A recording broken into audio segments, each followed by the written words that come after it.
Ready.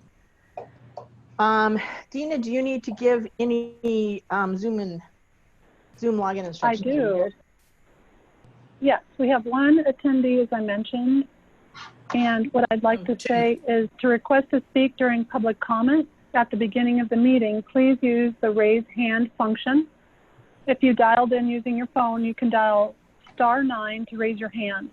Please note that all meeting attendees will be muted until they are recognized by name or phone number by the chairperson. If you have any questions after public comment, please email CAPS directly at caps@superiorcolorado.gov.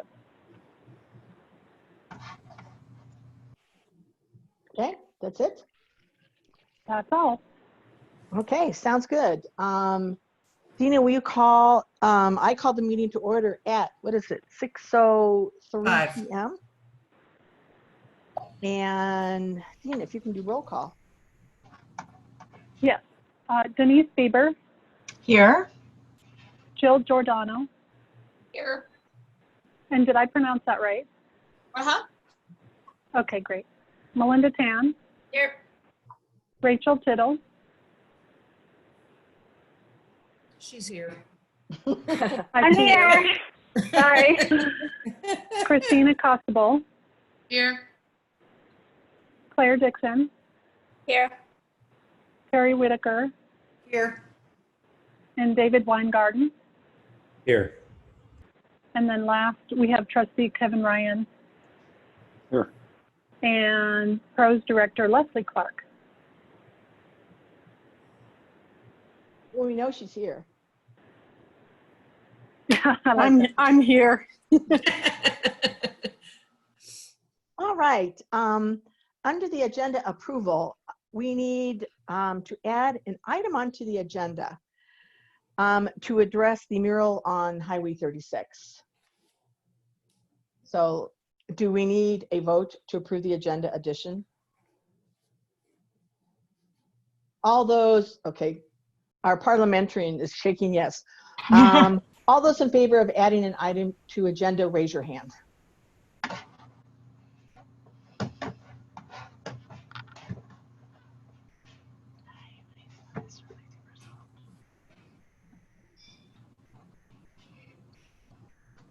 So is that under old business?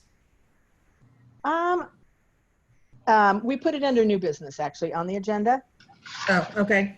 The first item under new business.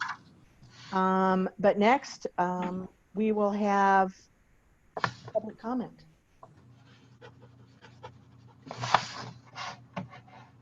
So I actually have something for public comment if the other attendee does not raise her hand. So when the chair recognizes me, I make public comment. We recognize Kevin Ryan. So I don't know if you guys saw a little bit of good news, and this will be on your agenda, probably, hopefully for the next meeting. So we approved the We Homes from Boulder Creek Builders, and we also approved a pocket park.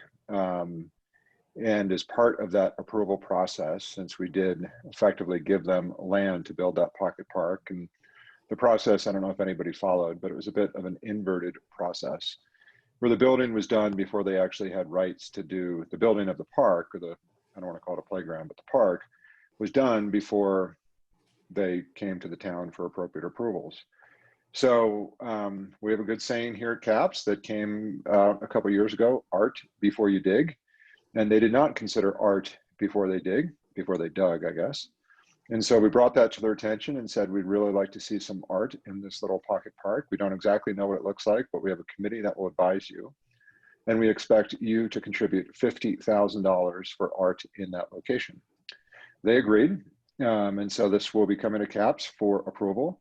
ProStack, I'd also like to ask the CAPS, since this is a park, I think it's a good opportunity for collaboration between our ProStack committee and the CAPS committee, but we will have a new project with art, and we have a budget for $50,000. So really great outcome, and frankly, none of us would have thought about it if not for the good work that this committee did a number of years ago to remind us as trustees and town staff, and most importantly, developers, art before you dig. In this case, they didn't, and they're contributing $50,000, which I'm really appreciative of.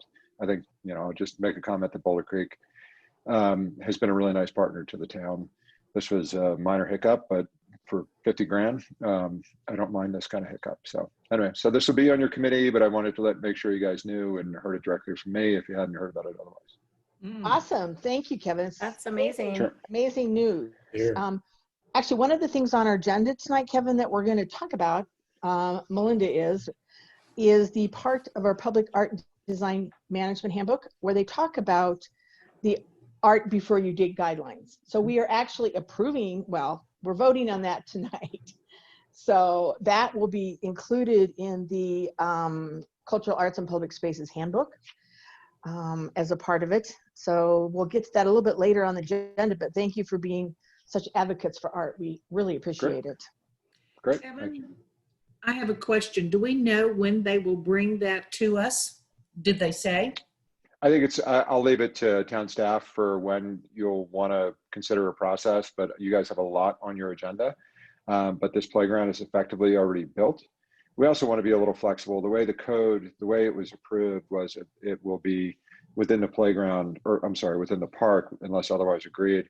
But they have some other open space within this Rogers Farm area. And so maybe it'll be 3 pieces slightly scattered around that general area or something, or maybe we could bring in the creek. We didn't want to be prescriptive around this. This is why we have y'all as volunteers. And so we wanted to be flexible, but my perspective, sooner rather than later. And it's nice to see this funded from a developer. So, Yeah, So, Kevin, that's great. Would you like us to reach out to ProStack right away? Would you like us to wait a bit? let's take our guidance from Dina and town staff. This has to be shepherded through them, and there's some administrative stuff for how we get the dollars. So let's wait for guidance from town staff, but this will certainly be on your agenda sooner rather than later. And hopefully ProStack also has a heads up on this, but I think it'll be a fun way to collaborate with ProStack. I agree. All right. Thank you so much. Sure. What I'd like to do we have another person who is logged in for public comment? And then I'd like to go ahead and introduce our new board members. But any other public comment, Dina? Anybody logged in? Yeah, we've got 2 people, but I don't see anything about a hand raise.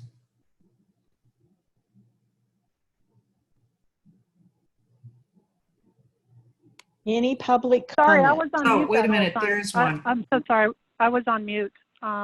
There wasn't, but now there is. Kate Morris. Okay. Hi, Kate. Welcome. Thank you for joining in. There she is. So, Hi. Kate, thank you.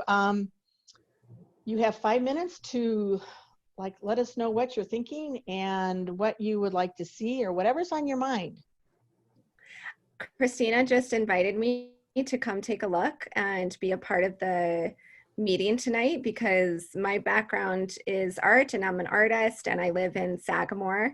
And so I just wanted to come learn more, and that's why I'm here. Awesome. Thank you. Welcome. Be sure to reach out to any of us, Kate, if you have questions on what's going on, and we love to have other people get involved. And as Kevin mentioned, we do have a very full plate, so it's delightful that people are willing to join in with us. So let us know. Okay, great. Thank you. Thanks, Kate. And to that transition, we have 2 new members, which is fabulous. Not only do we have a great board that exists right now, but now we've added on 2 new members. They are Jill Giordano and Denise Bieber. So do you want to go first and introduce yourself? Just give a little short summary. Yeah, I'm Denise Bieber. I've lived in Superior for about 1.5 years, moving from just Broomfield. And I've been in the area for 12 years. I have 2 adult children who live in Broomfield. My daughter's married. I have a grandson. I work at Immaculate Conception Parish in Lafayette. I'm the Director of Music Ministries and Ministry Development. Right now we're in one of the projects I'm overseeing is a we've commissioned with an artist from Loveland to build a statue of Mother Cabrini that we're going to install hopefully the first of the year. I don't know what the schedule is with the bronzing with COVID and stuff. And so I'm just excited I've been on town councils and stuff in the past in Ordway, Colorado, and I'm just excited to be a part and meet some new people and help out.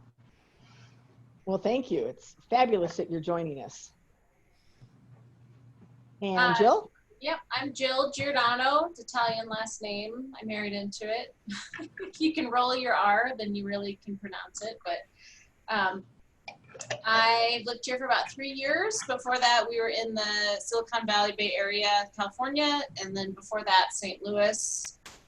And then before that, lots of other places. But I grew up in Aurora, I guess it's Centennial now, but as a grade school kid. So been quite a few places, but I think we're gonna build some roots here, so I'm excited about that. I am always, I think, at heart an artist, so I come from an artistic background, but career-wise, I have a master's in nonprofit management, so I did the whole nonprofit career from the back end, so administration and finance more so than the programming side. And I've worked in universities and school programs. My last full-time gig was at Stanford Art Museum, and so it was just amazing to see. It was actually a really well-funded art museum on campus. The logistics and the financial history and kind of the backroom talk of art, which was always interesting because I never made a full-time career out of it. But so yeah, we did lots of commission work. We did lots of outdoor sculpture and conservation of all of that, which was always fun to learn. But I am here mostly to be a part of this town, and I thought I'd start kind of small, although, you know, it doesn't seem like you guys are a small community at all, but as far as the bigger picture, it's a small town at least to start in. So I'm excited about that. And I am very creative and have lots of ideas, so hopefully that will be of use. But I'm also I like Excel spreadsheets, so hopefully that will become, Oh, there you go. that will become useful too. Awesome. Thank you, ladies. We really appreciate you being a part of the group. And one thing we don't lack are interesting, creative ideas and ways to get involved. So we do appreciate it. All right. And again, if any of you have any questions or thoughts, the hard part about Zoom, it makes it a little bit more difficult and clunky. Although, Dina, I find it really ironic and somewhat humorous that because the Cultural Arts and Public Spaces Committee has had so many meetings that they actually had to give Dina her own Zoom membership login, whatever. So, but we appreciate everything you guys are doing. So thank you. So item 6 that we inserted into the agenda is the decision on how to handle the Highway 36 mural. As you know, it was destroyed and sprayed with graffiti, basically. And restorationists were brought in to try to get, well, first rid of the graffiti and see if there was some way that they could restore it so that, you know, that mural, which was so terrific. I mean, thank you to, you know, Daryl McCool for designing it. And I know that Mike himself my husband was literally on the ladder installing all those pieces along in there. So it's a major bummer. And we appreciate Daryl and all the people that painted it, all the people that installed it. But unfortunately, even having gone through the process with the preservationists, it's just, we're not able to salvage it. So Dina, I think is going to pull up, interesting enough, in our Public Art and Design Handbook, we have a section on how to decommission artwork. So it's a specific process. Yes, let me go ahead and show the pictures, and then I'll pull that up if you don't mind. Okay. So some of you may have seen it in person, but if you did not, here's a black spray paint here. here, here, all this, here, the star, and all in here. Unfortunately, the two things occurred. The first thing is the mural wasn't coated properly when it was originally installed. So it wasn't coated with a graffiti proof, or what we call resistant clear coat. It was coated with a clear coat that would preserve wood, but it wasn't a clear coat that would help with graffiti removal in the future. So that's the first thing that occurred to make the preservation nearly impossible. And then the second thing is, you'll notice here the condition of the mural really has degraded over the 2.5, almost 2 years, I think. You can see here how some of the paint has been faded away, stripped away here and here. And so when the spray paint was sprayed on it, it got into those nooks and crannies as well, and that just can't be removed. One of the other things about removing graffiti is often, you know, when it is not successful, when it leaves a ghost trail. So you can see this ghost trail of the black graffiti that just cannot be removed. And let me show the next picture. There's a couple pictures here. My arrow's missing. Here we go. You can see again some more degradation of the surface of the mural. And here's another close-up. You can see where the screw holes were, paint peeling away. And sure, this could all be repaired and restored, but I will tell you, it will cost way more to do that than it costs in volunteer time and materials to paint the mural in the first place. You know, it could be thousands and thousands of dollars to restore this mural to its original condition. I mean, it could be over 10,000 even easily. So I wanted to show you the condition of the artwork. And then if you give me a moment, I'll open up the handbook where it states the guidelines for deaccessioning an artwork, is what we call it in the field, is disposing or removing an artwork from the collection. And that is more of a museum term, but we do borrow that term in the public art industry. So here's our section here, deaccession, disposal, or relocation procedures. And we'll go to whatever page that is. I will find it, section 8. And this is section 8, here it is. So these are the reasons that you would consider removing an artwork. And B is the one we're looking at here. The work of art is damaged beyond repair or damaged beyond its its insurance value, and its cultural significance is not compromised. So cultural significance is more like the value to the community. Of course, this mural matters a lot to the community, but you as a group have to weigh whether or not that community significance, cultural significance is more valuable than the cost to repair it. So that is part of the conversation tonight. And if you want to hold off making any decisions today, so everyone can go take a look themselves, that's totally appropriate, and wait for a vote for another month. So it's just a good time right now to have a discussion in whatever manner you want. For me, it's a pretty easy decision. I feel like the biggest expense for that exhibit was just our time. It was very time intensive, and it was a fun community project. It was low budget cost, and I feel like it was always intended to be a temporary exhibit. So it's sad, but it has been in disrepair for a while, and I'm not sure many of us anticipated it being up there longer than 2 years. I think we have some really beautiful pictures of it, which will live in, history on our website. And, like Debbie said, kind of capturing some of Daryl's art. And then especially in light of the new rules that we found out from, I don't know, is it CDOT or RTD, that we're not even allowed to have art on that path. I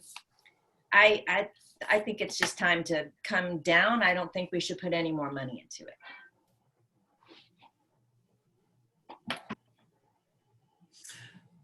I didn't think it was that we couldn't have art there. We just couldn't have it stuck in the wall. We could paint on the wall, not the way this one was done. Am I wrong, Dina? You're correct.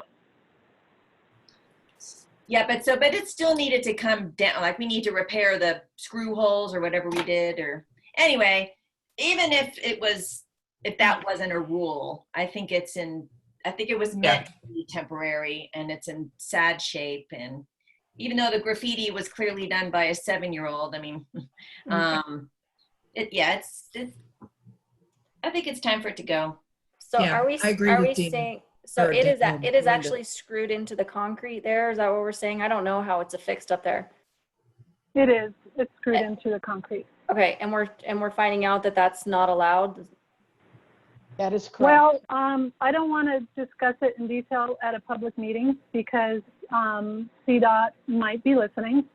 So I think if anyone wants to know the details, I'd be happy to chat about it later, unless everybody really wants to know the details now. I guess I'm just So it's up to you. interested to know, like, regardless of whether, we love it and we want to have it longer, maybe that's a moot point if it's not allowed to be there anyways. Okay, any other thoughts or opinions? I mean, the majority of us actually worked on it, painted numerous of the squares. And so it's sad that it happened, and it's sad that the whole thing had to be addressed.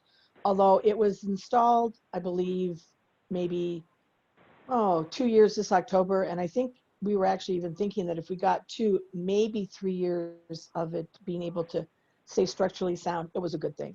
So It is kind of getting to that point where we kind of expected that it wouldn't last a long time. Right. Do I have a motion on how to address the mural art? I thought Melinda said we should propose to take it down. Do you want to make a motion, Melinda? An actual motion? I make a motion to not invest any more money in the preservation of the community mural and to have it removed. I second. Second. Okay. Can we have a hand vote, please?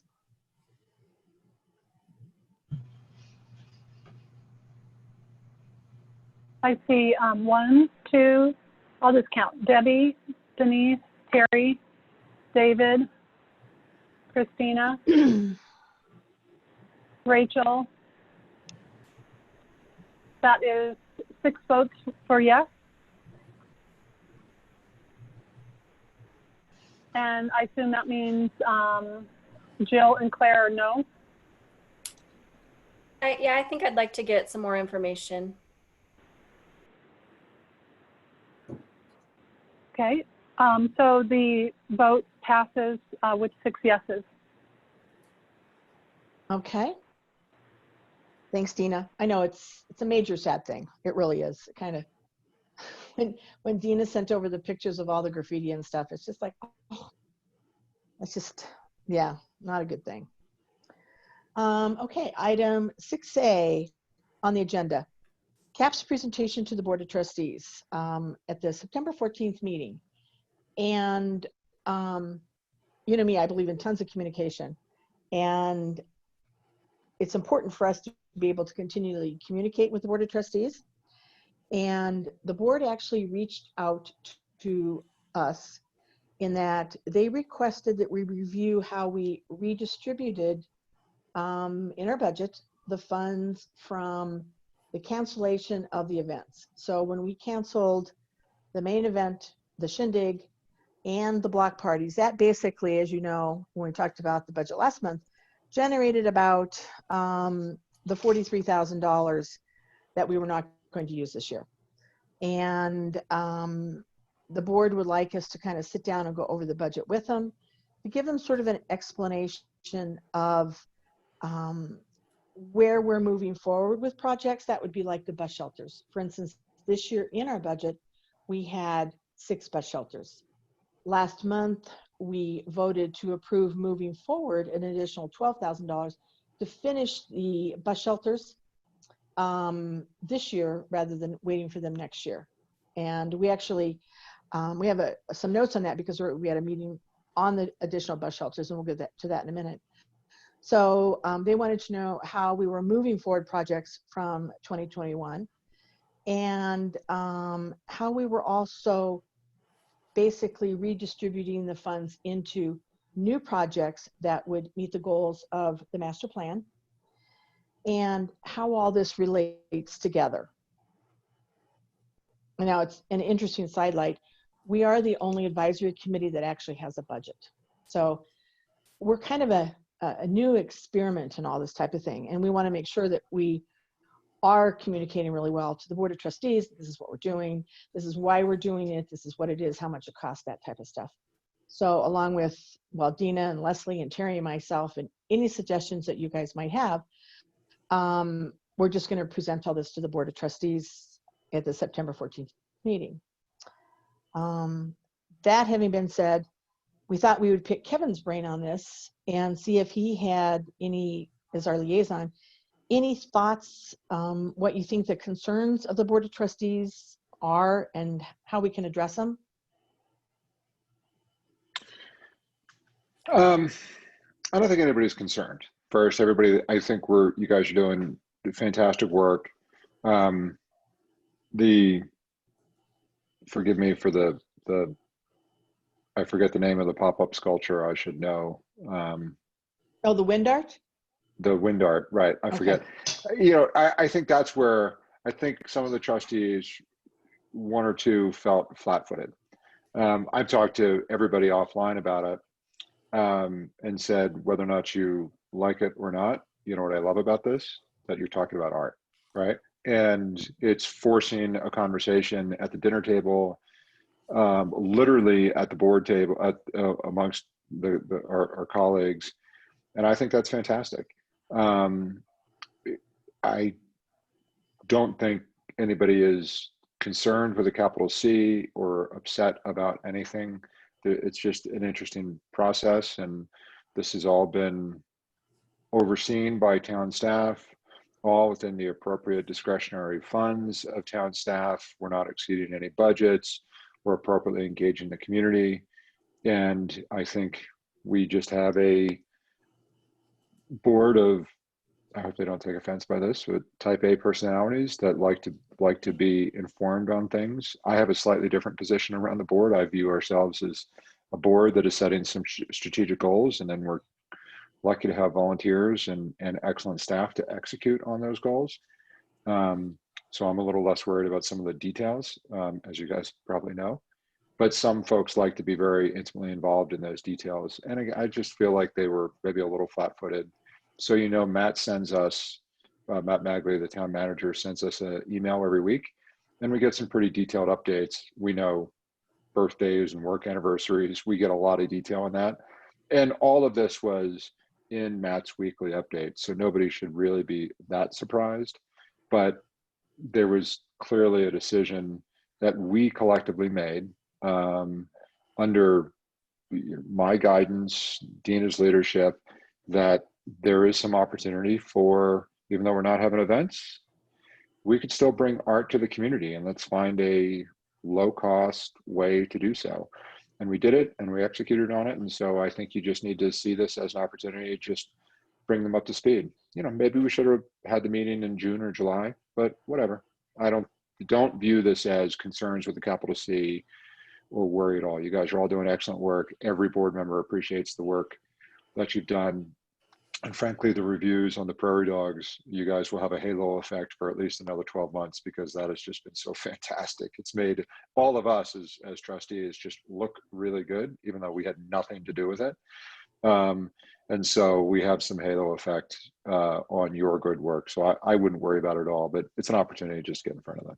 Does that make sense? Yeah, oh, it does. Actually, we really appreciate, first of all, we appreciate the fact that you feel, the Board of Trustees feels comfortable coming to us and saying, you know, I'm just a little confused about this. What are you doing? Why are you doing it? How does it fit into the master plan? So we appreciate the fact that you're coming to us. And again, I love communication. I will come every 2 weeks if you want me to come every 2 weeks. But we will pull all this together for the Board of Trustees on September 14th. Is there anything Leslie and Dina and I and Terry have all talked about, all the different things that we would include within that 10 or 15 minutes, basically, to give you an overview, and then the board can ask questions. But is there anything you see that you want to make sure we include in the presentation? I think from I don't like mixing. It's funny we talked about spreadsheets. I happen to be working on one on the side right now.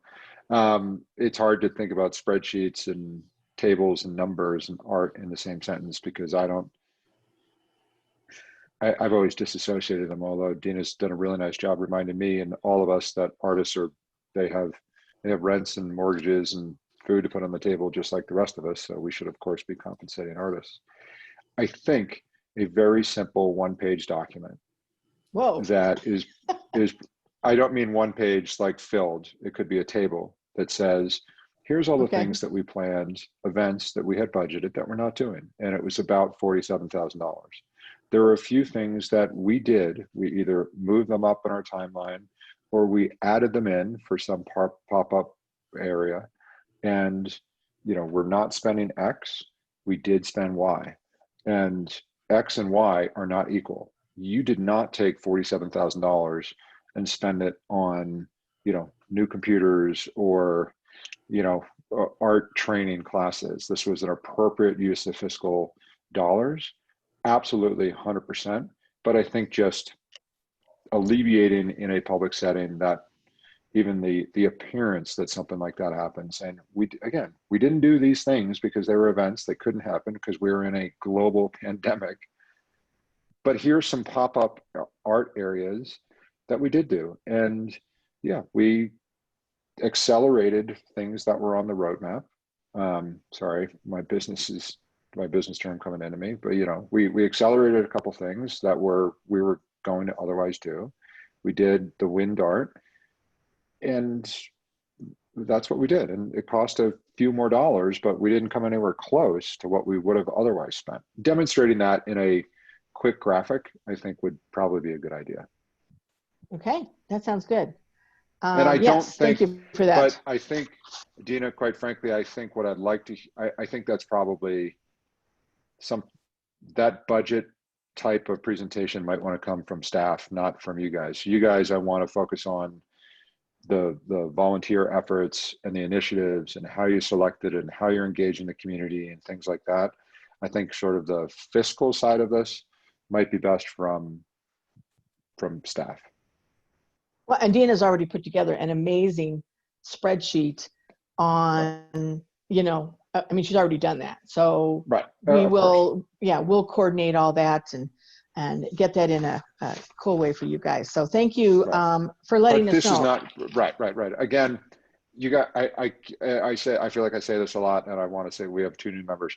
You guys are volunteers. Like, the fact that like anytime you give to this community is wonderful, and it's a bonus, and we're lucky to have it.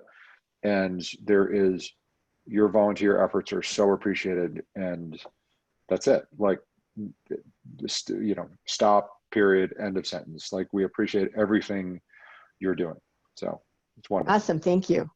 And CAPS committee will send over, for instance, the stuff that Dina has put together, which is really actually amazing. And when she does this, it does remind us all the cool stuff that we have done, which, you know, the Superior snapshots of Superior, for instance, which we're bringing all together, and we've coordinated with the Historical Commission to really make these something that's going to be archived for history. So I will share those with you, with the committee, and if CAPS committee has any other ideas or suggestions, please pass them on. Or like Jill, a skill with spreadsheets or whatever it might be. So Yeah, guys, and I do want to done review amazing cycle stuff. on that though. I appreciate, just before we get in, you know, we have a history of, so the pack, so you all know the packet comes out usually the Tuesday or Wednesday before the Monday meeting. And then staff needs a couple days to consolidate and get everything into the packet. And if things aren't in the packet, we get annoyed and snooty as trustees. And so let's just make sure that things, so if we're meeting on the 14th, we need the documents ready. Dina will have that deadline, but certainly no later than the 7th. Yes. And we should probably Which is iterate Labor around Day. that. Yeah. Right. So we should probably So, start yeah. iterating around this by, you know, let's We have finalize this already next week. started the process. Yes. Great. Perfect. And thank you to Leslie and to Dina. Yes, we have this time frame, and they're making sure we get it all together for you guys ahead of time so you can review. So, any other thoughts, questions, Kevin, that you want to add in before we go on? You good? Kevin, you good? Okay. All right. Item 6B on the agenda, and this is just a quick one. We had a really interesting walk, and if you look in the packet, there is all the pictures and the notes from our meeting where we walked down the path from the underpass at Colton, where Coal Creek goes by Grasso Park. We walked under there, and we walked along the path, which is truly the gem of Superior. Leslie can remind me what this is called. The Metro Flood Control District or something actually maintains 20 feet along Coal Creek, and by kind of the town of Superior bringing it to their attention, they now have, there we go, the what is that, kind of turquoise color? That's where the Metro Urban Drainage Project is, and they're responsible for maintaining that, and they didn't really know it existed. And so they have been out there lately, which is a great thing. And because it was pretty ugly and pretty unkempt. Stuff was dying. There was no native grass. The trees were dying. So they've actually come in and have started to address that issue. And I think Leslie mentioned that they received a grant to help to do that. But as a part of what we also did, we met with Angie, who is the landscape architect for that bridge that goes over, is the Marshall Road Bridge that goes over Coal Creek. And a couple things that were brought to our attention. First of all, which makes kind of sense to me when Angie explained it, so it was great that she actually met with us, that the bridge, the way it is designed, and Melinda, if you want to comment on this too, is almost like a landscape for what we can do with the bridge. And as we've talked about, when you walk that path, there will be spaces and areas to put in the murals to address lighting. The other thing was the pads for temporary art or permanent art, and trying to use an innovation of benches. So we would like to address this ahead of time so that when Ranch Capital and whoever starts that construction, which actually is really soon, I think they're starting in about a month, we wanted them to be aware of things that might be able to happen while they were pouring cement, for instance. And as you see, on the notes from our site visit, we talked about art benches. We talked about there's a tree down there. There are boulders. All of those can be used and incorporated in a fairly low-cost way, especially if the Ranch Capital is out there doing benches already. Well, how can we incorporate benches that maybe are more interesting and creative? How can we put in pads for temporary art along there? That type of thing. And so not a lot of specific details for it, but some great ideas. And I do think that at least now they're thinking about cultural arts, visual aspects, and what that public space can look like. So those of you who walked it with us, any thoughts, opinions, ideas? Yeah, I think you nailed it. I think the analogy or metaphor that I used is because lots of people were kind of upset at the conservative design of the bridge. And so I personally wasn't as upset by that because I likened it to decorating your living room in neutrals so that you can change out the pillows for some pizzazz, right? And so that's kind of what we were talking about on the path is really taking the time and effort now to put in the infrastructure for the bench pads and the temporary art pedestals so that going forward, we have the placement for changing out the temporary arts and changing things out to captivate and keep people's attention and to actually keep the attention away from the bridge, really, because we want to keep it fresh. But it's really important to get whoever is involved in spending the money, and doesn't have to be that much, on the infrastructure so that going forward, the CAPS committee can just easily switch things out. So we could just have everybody on board for that. I don't know who the players are exactly, but I think all of us together are really seeing the long-term game, but we really need some short-term decisions made quickly. So that the long-term game is part of the placemaking path. So, and all of these things achieve many things on the creative placemaking path. So that's what I would say.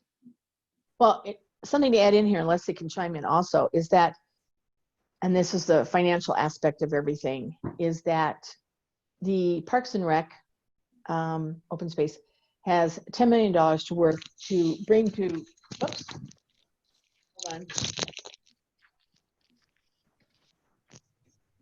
They have $10 million to be able to do this project. But one of the things to think about, like for instance, along with the pads for public art, which would be very nominal if the cement was poured for them when the cement truck is right there versus bringing in somebody else. But for instance, in the amphitheater area, which is number 5, you see how it's kind of sloped in there? Which is going to be amazing, by the way. There is a stage kind of at the bottom, but Leslie's comment was, well, they're going to have electricity along there anyway. Why not bring in some sort of electricity so that we don't have to use generators when you have a concert or some kind of event, for instance? So we're trying to kind of get, Parks and Rec and the town thinking about, well, let's do it now, like when you're building a house, so that you don't have to go back later and have all this stuff added in that's going to be much more expensive. Any other thoughts from those who walked this with us? It's actually really exciting to see these plans. I just have a question, since I have not walked it.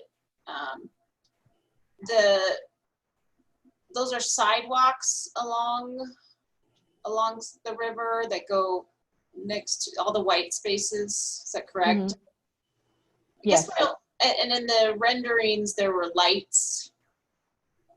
I guess That's at the bridge. my only thought would be, are there lights along the path for safety?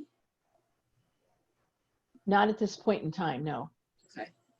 And actually, it's interesting because I think that both Rachel and Christina have ridden their bikes at night in the dark from Grasso Park down that direction. And, if you go into the underpass in McCaslin, it's creepy dark at night. Actually, the whole path is creepy dark at night. Yeah. If we have assets there, I would think we would want some light on them. And that's really more of a Parks and Rec kind of thing rather than a cultural arts. Okay. We look at this and we appreciate the fact that there is so much potential for that. And even an art in so many places. So I think I just think anytime we have art, we want some light on it, or security or something, just as an infrastructure standpoint. Okay, any other thoughts on it? We'll keep you posted on how it's going. Okay. All right, next item on the agenda, 6C.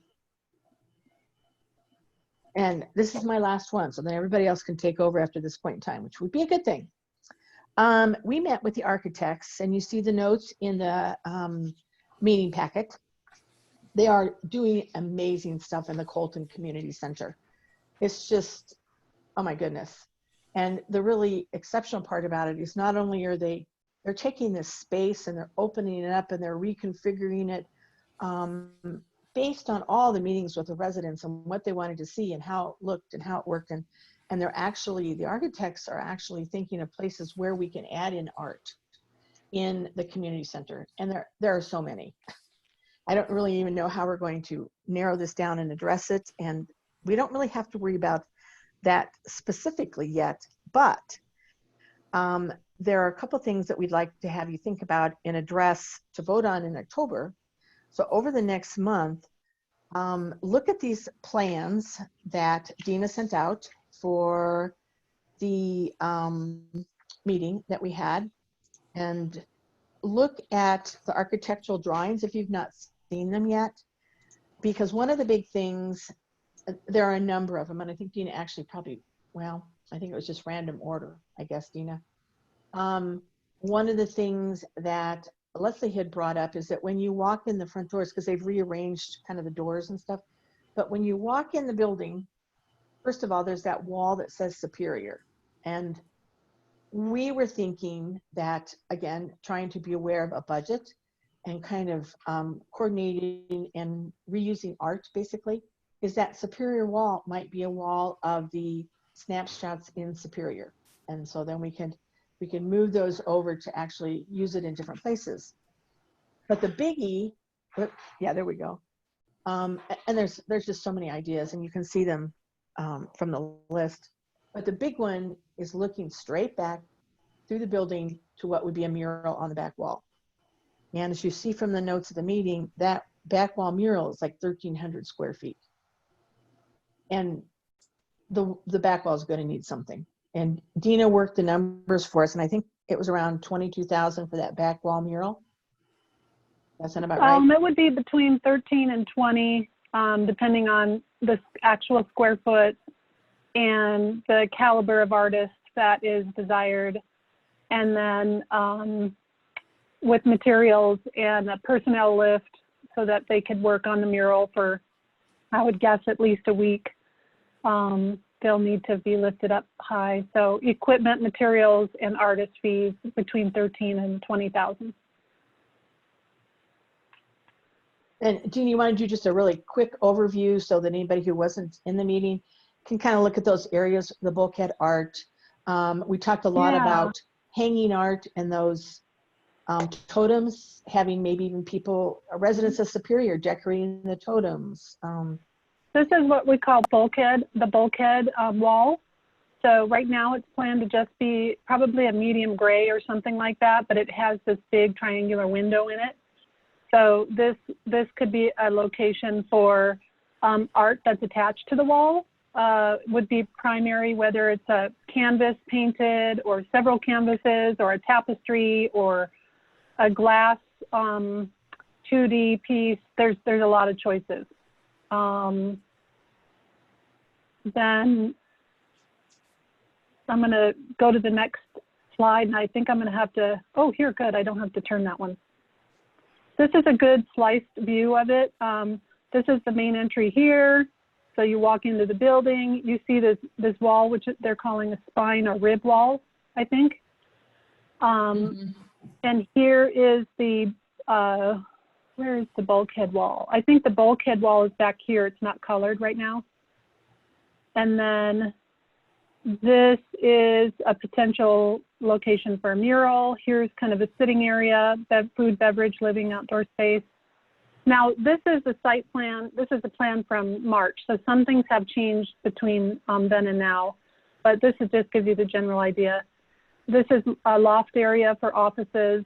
This is the stage seating area. Again, I'm not sure if this stage seating is exactly this way. And then here's the huge mural wall.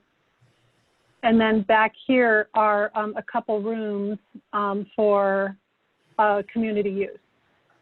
And if I go to the next one, this shows you the spine wall. And these are the dowels that Debbie was just about to describe, where we have listed And let me open the notes. Where are the notes? They're in here somewhere. I had them open a second ago. Maybe Debbie, you can list out what this, we actually called in the notes. I think it was called Community Art Project Wooden Dowels, something like that, where each of these wooden dowels could be painted by a community member and then installed. So that's something the architects thought of. Again, here's that wall. It could be a backlit mural or a painted mural or some kind of huge canvas painted here. And what else is on that list that I need to point out that we didn't say? Oh, on the steps, like the, right, like on the stadium seating. Sorry, Tina. Yeah, right here. You can see, we call it that a kick plate right here on Yeah. all the steps. You could do an artwork here, whether it is a photograph or a painting directly on the kick plate or what have you. So it could form an image. Every plate attached together could look like an image as you're standing looking at it. We talked What about else was on that list? an outdoor space and an outdoor sculpture. Mhm. Oh, right. There could be an entry sculpture outside, which we don't have a picture of outside at the moment, but you all may Is that it? remember what outside looks like. Jill I also don't know why I have mentioned to keep returning it. a living wall, which was really cool. And then maybe being involved in the purchase of functional furniture. Yeah, we were hoping to, I mean, there are just so many possibilities, but using art, artist generated, basically images that would be used for pillows and maybe wallpaper, but not in a way, and that's where the architects come in, not in a way that would make it cluttered, because the idea when you look at this is really multifunctional and airy and bright and very usable. But there's so many options. We almost need to prioritize them. And two of the ones that the committee had talked about, which we all need to think about over the next month, is we have Here it is. Okay, there we go. We have the $20,000 in the 2020 budget for the Colton Community Center art. And one of the things that we had thought about, and there's so many options, is if we do a bus shelter, pay the bus shelter artist, and maybe that painting that is used there could then be an actual 3 by 5 foot, oil painting type thing that we bring into one of those walls. So in that way, we're saving additional funds and that type of thing. Hey, Debbie, sorry to interrupt. Two quick things. Rachel, you're doing an excellent job note-taking, but you have a clickety-clack keyboard, so we keep your... Sorry, I was going to say something. It's okay. I'll go back to note taking. That's all right. But you're doing a great job, we could tell. And then second, just as you go through these recommendations, there's a presentation that was originally done, sort of what we're trying to accomplish and what this isn't. And so we just have to be careful, and I don't remember that in this, but like it is not kitschy, right? And so yes, we have to be careful that we keep with the themes that the board has approved. And I don't think this board will hopefully not get into, the idea of the kick plates, for example. If this committee decides that you want to engage the community and do kick plates, and a board member wants to have an opinion about that, like, I'm sorry, but they just shouldn't. But if there's like a big mural that we're spending money on, let's just make sure that it is consistent with the overall theme that we're trying to accomplish at 1500 Colton, because we don't want to just get right. So let's just make sure we look at those themes, and I might even recommend this subcommittee, like, print them off. We do. We just sent them out. Perfect. Ironically, yes, she sent them out last week, and actually that leads me to a really great segue, Kevin, because for instance, there are smaller things. The dowels have to be there for sound absorption. And the architects obviously have amazing taste, and they would not let us do anything that would jeopardize the whole feeling of the building, which is a great thing. But would the Board of Trustees want that mural is going to be really obvious? Does the Board of Trustees, and you might want to talk about this, do they want to have input on what that mural looks like? Or be a part of the committee when we do the request for artists, for instance? Would they like to be a part of that selection process? What do you think their perspective on this is?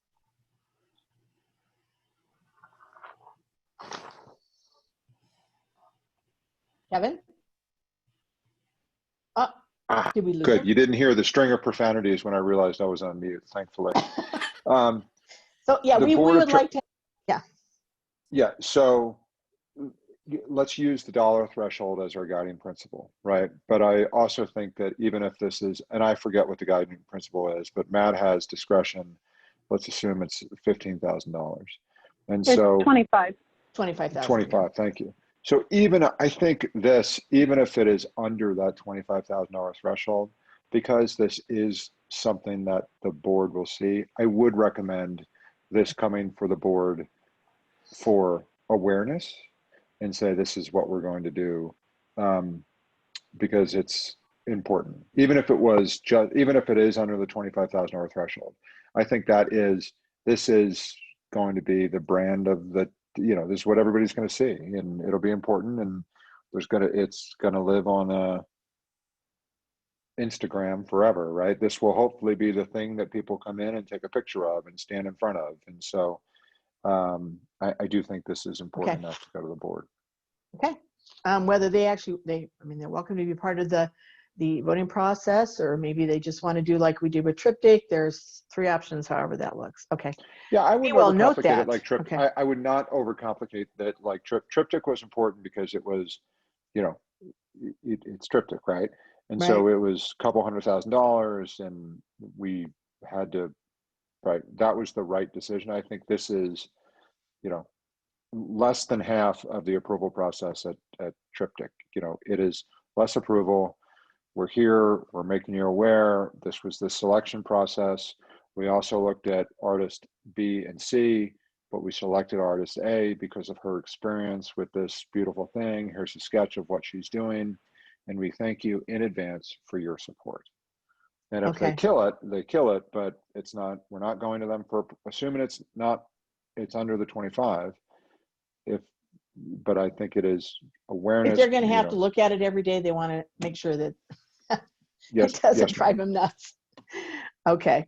Debbie, I may just add just as sort of a discussion topic that for $20,000 in 2020, and this opens in 2021, and everything we want to do, obviously we can't afford. So it's going to be, as a positive note, it's going to be something where we have something when it opens, and then we sort of live with it for a while, and then we maybe shift our priorities and we spend some money, and then the next year happens and same thing. We as a subcommittee sort of decided that big wall that I guess people could take a selfie with, a wall that's really high, it would be really far, but maybe the board might want to be involved in a few different scenarios where we say, what do you want when we open? This is how we could maybe spend the money. If they're looking for an Instagram moment, it's not going to be on a ceiling really far away. It might be the front desk. I'm just like putting things out there. It might be the stools, but it may be, if they have that much interest, that maybe they have a say in the first impact, just because we won't be able to do everything at once. I don't know, just food for thought. Yeah, that's an excellent point. We kind of touched on that in the subcommittee meeting, that no one has been in the building, right? We're looking at renderings. And so when we go in, when we're able to get into the building, we might say, whoa, that is really not where my eye goes. We need to refocus someplace else. But that is an excellent point. We made a huge list of all the things that we could do, but this would take years, and we don't want it to be kitschy. We want it to be tasteful. So, and it's overwhelming by all of the ideas, but we are going to take our time, and make sure that it's tasteful. And just like Jill said, it's pieces. If we spend all of our money on one mural and we don't have anything left for anything else, or is it going to be underwhelming? I don't know. Yeah.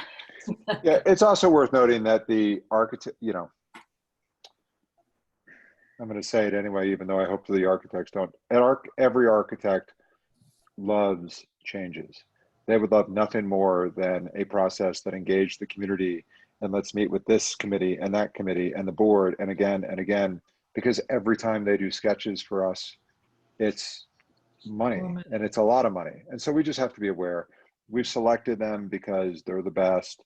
I think we have to, we're going with the themes. I think let's layer in input from you guys, but I would not kind of overthink the engagement process. Like, we trust the architect, we trust you guys.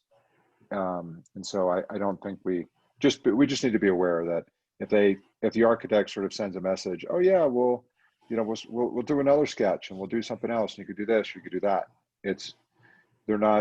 They're being like every architect ever by saying, sure, I'll do another rendering because every rendering is money. So we just got to be aware of that. Well, we will be careful with that. Right. Well, and the other thing too is that once it opens, which I believe is in May, then at that point in time, you just like your own house, you kind of live with it for a while. And I think that was Jill's comment, that you live with it and see kind of how you feel about it. The only thought, again, within our budgeting parameters, is that we have $20,000 for 2020 for the Colton Community Center art. And we would like to be able to, whether it could even be the outdoor piece. We have some great pieces and artists that we didn't feel were appropriate for Ormond Roche, but they would be wonderful outside the community, the Colton Community Center, for instance. So maybe that's the direction we go. But as a committee, think about that. Look at all the pictures. You can go into Dropbox and put your brainstorming ideas in there, that type of thing, so that when October rolls around, we kind of have an idea of where we would like to, add in that first layer of art. My other question with that, by the way, is do you want to do the Colton Community Building as a subcommittee or just as a basically a committee of the whole? Anybody have any huge opinions one way or the other? I think it's going to be an ongoing project, so in my opinion, it should be a subcommittee, but I'm new, so. I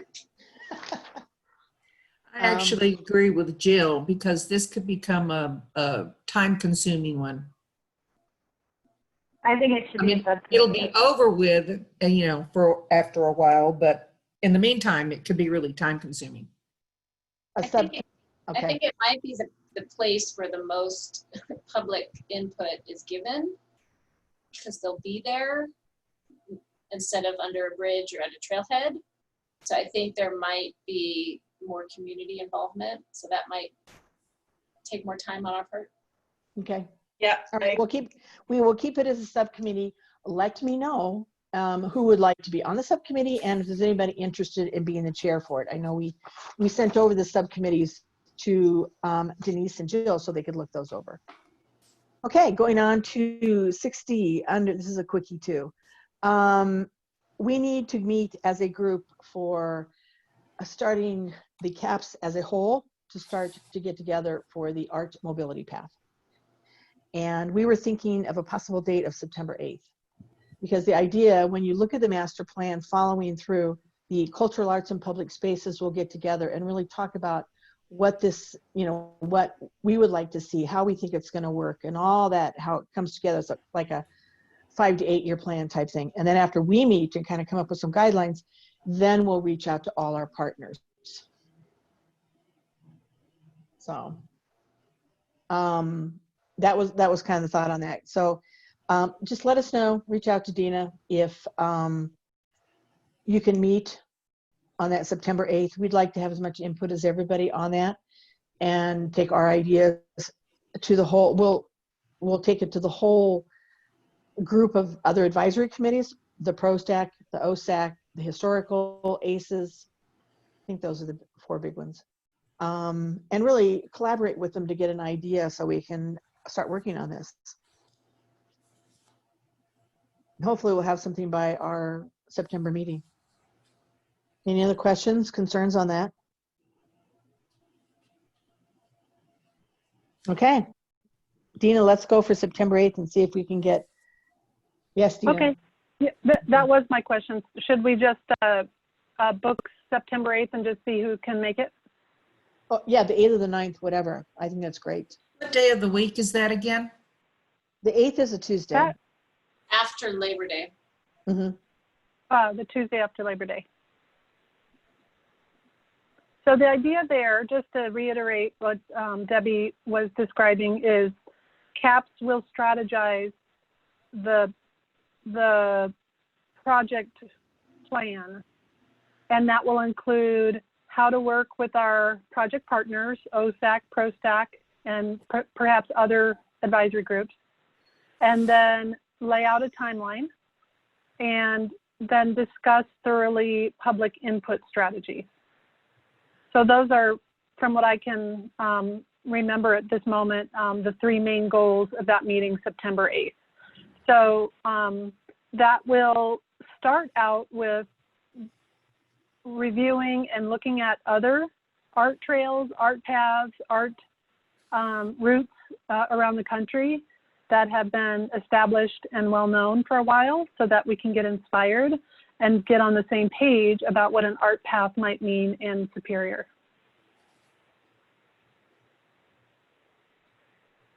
So. Okay. Okay. And we'd actually like, if the CAPS committee meets, September 8th or 9th, we'd actually like to send out that invitation to the other advisory group partners right away, so they start thinking about that. I thought we weren't going to meet with them until the 22nd. Right, no. But I mean, that only gives them a couple weeks to schedule a meeting or to reach out to them when it'd be a good time to schedule. Okay. But when we send out the invitation, can you have snippets of other art paths to get them really excited about it, So, Yeah. Okay, good. Yeah, we could pick maybe 2 or 3 websites to show them, and 1 or 2 that are nearby that people can actually go visit if they'd like to. And we could certainly go visit ourselves, any that are nearby. Okay, sounds good. Any other questions on that before we go on to old business? Okay, sounds good. All right, Terry. Yes. The additional bus shelter art. Okay, we met on the 26th, and we talked about how we wanted to put out an RFQ, I think it was, wasn't it, Dina? Right. For the 4 additional bus shelters that we're going to pay for and have done this year, with some of the money that we're saving from the events that we didn't do. We also talked about potential locations. We talked about the idea of approaching the art departments in the 3 schools that support Superior, and see if they would be able to do a bus shelter or the design for a bus shelter, not this year, but next year. And so we kind of thought about the locations of where those would be the most appropriate. And the places that we thought would be good for the ones that we're going to do are if I'm reading this correctly, the 2 shelters at Pitkin and Rock Creek Parkway. That's by Purple Park.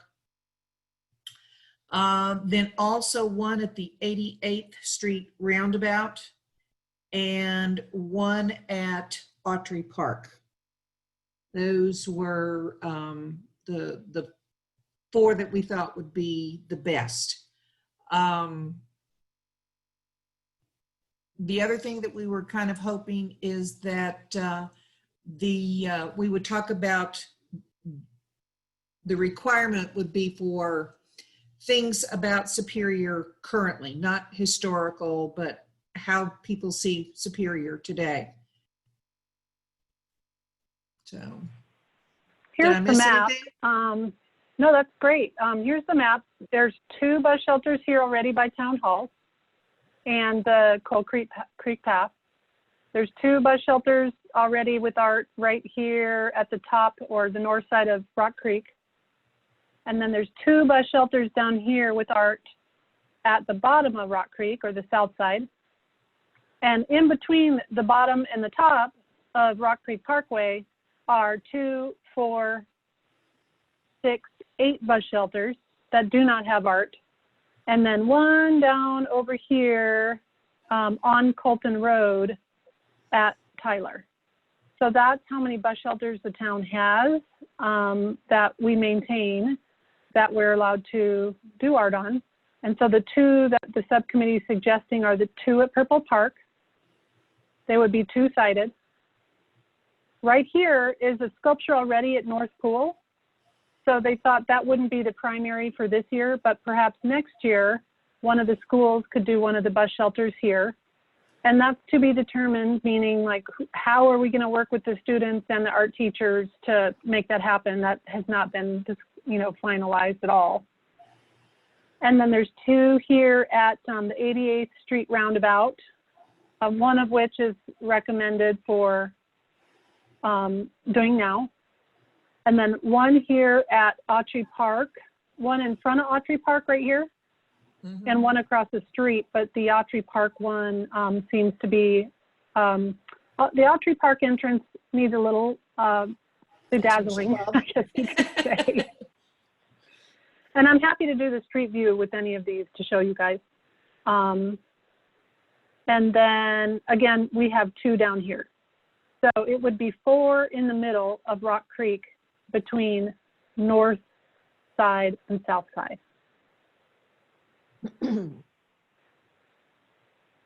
And basically the process that we talked about, interestingly, what we'd like to do is to vote on just moving forward with the project implementation plan for the 4 bus shelters. But because Dina's schedule, she's doing, the board requested that Dina do the drive-in concert on September 26th to kind of replace the Chili Fest. And so Dina's been super busy and overwhelmed with that. So her request from a work perspective is that we vote tonight to get a project implementation plan up and running. Then after, or in late September, swing back around and vote on, the artists and send out the Harry's an RFQ. RFQ, yeah. Yeah, okay. Oh, okay, here's her timeline. Okay, Dina. That's perfect. I think it's a great idea to leave the bus shelters by the schools for the schools later. I think that's a great idea. And that was Claire's suggestion, was that once the kids are back in, it'd be really cool to have Monarch, Superior, and El Dorado somehow or another coordinate that next summer as a part of the CAPS budget, that we do 3 more of the bus shelters and they design them. And of course, the crosswalks will also be re-added back in sometime, hopefully, next summer or fall, because we took those out of our 2020 budget. So the thought is that would scooch into 2021. Yeah, it just kind of depends when the kids go back to school, as to what we can do with them. But the one over on Colton, we thought would work for the folks up at El Dorado K-8. There's not a bus shelter close to the school, and that's the closest one to it. And then you've got one for Superior Elementary, and then the 88th Street Circle would be for Monarch. And Claire had talked to the art teachers in all 3 schools, and because she has kids in all 3 schools evidently, and they were excited about this as a possibility to do. Do you need me to motion to approve the 4 bus shelters? Yes, Sure. Someone needs to move. I motion to approve the 4 bus shelters for this year. And who is that? Jill. Jill. Oh, okay. I second. Okay. Carrie, you want to call for a vote on that? Yes, so let's take a vote. All in favor, raise your hand. Or do you need to Call roll, Dina. Let's see, I'll look at whose hands are raised. Debbie, Terry, Denise. That's 3. I'm using my fingers. Melinda, Jill. There's Rachel. Christina, David. David, that's funny. Your hand doesn't look like it's part of your body. And I know, it's like hanging up there in the air. that's unanimous. Okay. Did I say Denise? I got you there, Denise. All right, did it pass? Yep, Yeah. unanimous. It sounds good, thank you. Under old business, item 7B, as a part of the master plan, goal 3, public art. And this is a biggie. This is the Ormond Roche Trailhead. And did Claire, I think she had a family emergency. She was here, but did she chime off? Yeah, she had to leave. Okay, Claire chimed off. Okay. I do want to thank Claire and Dina for the amazing job that they did on this. They started out literally with a 9-member committee, 5 from CAPS, 2 from ProStack, 2 from OSAC, and they have gone through this whole project implementation plan for a while and have taken it down from 153 ARP submissions, and then they took it down to like 40, and now they have it down to, I think, 6. Nice. But it was amazing having everybody chime in, and we've also kept a list, I think Terry has, of the artists. I know that there was one of the artists that we thought would be wonderful for the Colton Community Center, for instance, or a number of them that would work well along an art path. So we're tying those artists that we liked but didn't use for the trailhead into what is in our master plan budget, actually, for the creatives list, which we're actually going to start to do in the near future. But they've been an amazing group, and thank you, because the choices they come up with are amazing. And I really like the idea that not only you had 4 advisory committees that collaborated on this, the other one being the Historical Commission, which is doing more of the wayfinding and that type of thing. So thank you all that were involved. And so Dina, would you like to take over on going through the art so that we can vote for a selection? Sure. I'll first describe a little bit about the art selection process. Oh, Terry, did you have a question? Well, I will ask a question when we get to the 2 to buy, potentials to buy. I have a question about one of those. Okay. So I thought I could go over the art selection process. Then we will go over the question for tonight and the vote that will be needed tonight to move forward. So the art selection process, as Debbie mentioned, there were 3 advisory groups that worked on the art selection. The Open Space Advisory Committee and I'm sorry, I have got to get the titles right here. So ProStack, which is Parks, Recreation, Open Space Trails Advisory Committee, and then CAPS. And so the group met 3 times to review the site and make a selection about the location for art at the trailhead, which is still somewhat to be determined, but we will work that out as we go through the next steps tonight. And I can pull up a map here in a moment after, I don't know if I can drive the computer and talk at the same time. So I'll open a map in just a moment. They selected the site for artwork, splash design. They selected a theme, and then they selected the art selection method. So we did an open call for entries as well as an open call for available sculptures to purchase. So that's the real detail we need to go over tonight, is there are 2 ways forward that you need to choose between tonight. So the options are, we can either purchase art that's available, and there are, the committee narrowed down 51 applications to 2 for you to review tonight.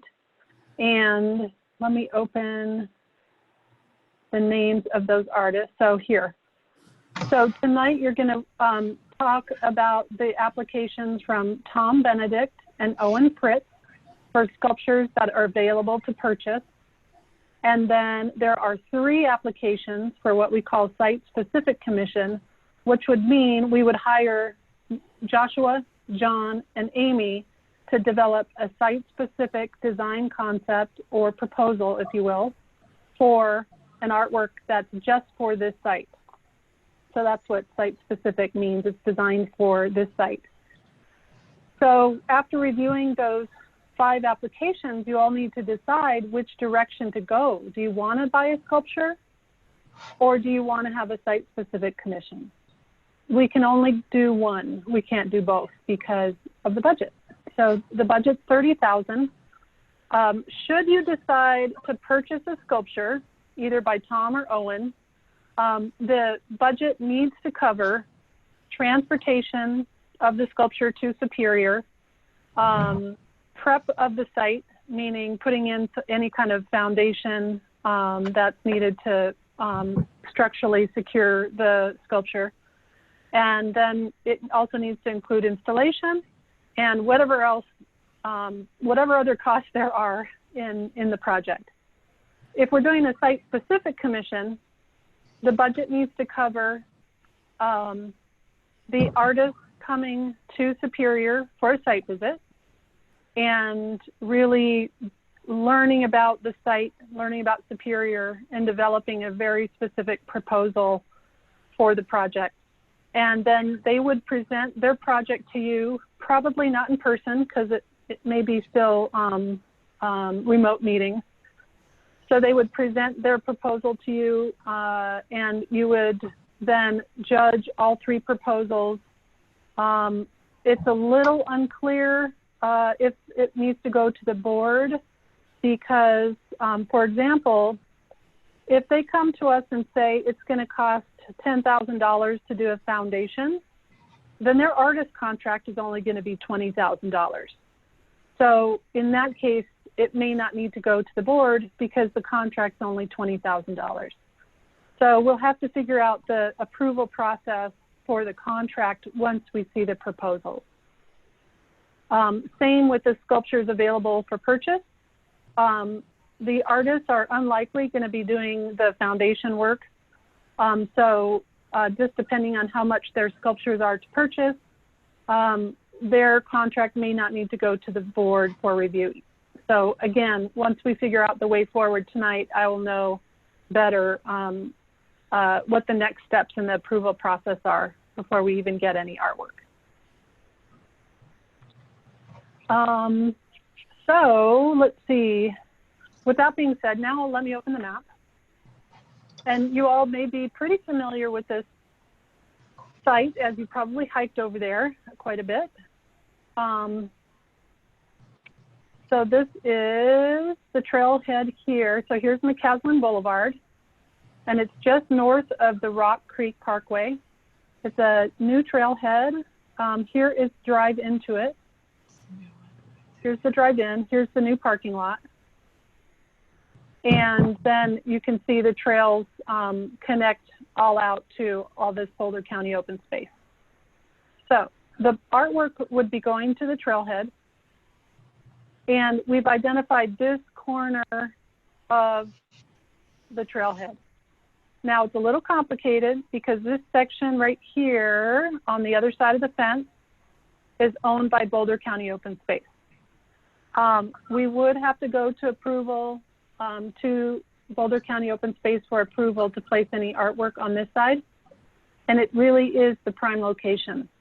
So we really have to hone in on the site when we decide our way forward tonight. And we may do that with the artist that's selected. Just go to the site together with the artist and really decide where the artwork should be placed. Now, this side is owned by the town, so anything on this side is fairly fair game. This is the prime area that the subcommittee has identified. Now, there's complications to it because it is a parking lot, So, you know, a fire truck has to be able to pull in for safety and pull out. So you can't be too far into the parking lot. And this is an old picture. You can't see the parking spaces, but they're diagonal spaces right here and diagonal spaces on this side. So it's quite a complicated site, which is why we don't have quite an answer yet, because we're kind of looking towards the artist to help with that design solution. You said Any there questions about the site? not particularly about the site, just about the project, since I'm new. You said there was a theme decided? Oh, yes. So let's see, where can I, let me just think about where that info is, and I will read it to you because I haven't had it memorized. But anyone who's on the subcommittee, please feel free to jump in while I look for that document. Well, the basic theme for Superior is that we are the gateway to Boulder County. And so we have always been enthusiastic about any type of archway or gateway themed art. And so we kind of included that in the description as a gateway basically to the vista and to the trailhead. And because of its position, the Orman Roach parking lot, because of its position, it's a perfect selfie spot for sunsets, like for the western view. So we tried to include that in the description for the proposals for the artists, something that was meditative, something that was a gateway to Superior, the vista, and the pathway, potentially for a selfie spot. So more. Great memory. You did a great job. I didn't even need to pull up the thing. We're looking west, then looking at Superior, right? That's the idea, is to look towards the mountains. Just towards the mountain, right. And so we wanted something that actually framed the view. Woohoo, yeah, that's a good picture. It's so pretty. Yeah, frame Melinda. Yeah, right, that's not me.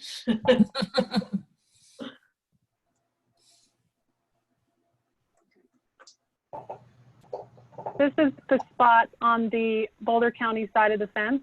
It's kind of a triangular-ish spot. It's not very big. It's maybe 20 feet, you know, triangle. So it's a decent size, but it's not obnoxious.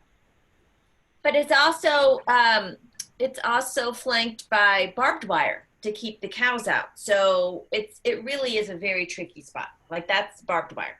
In fact, I ripped my shirt on it walking by it during that visit.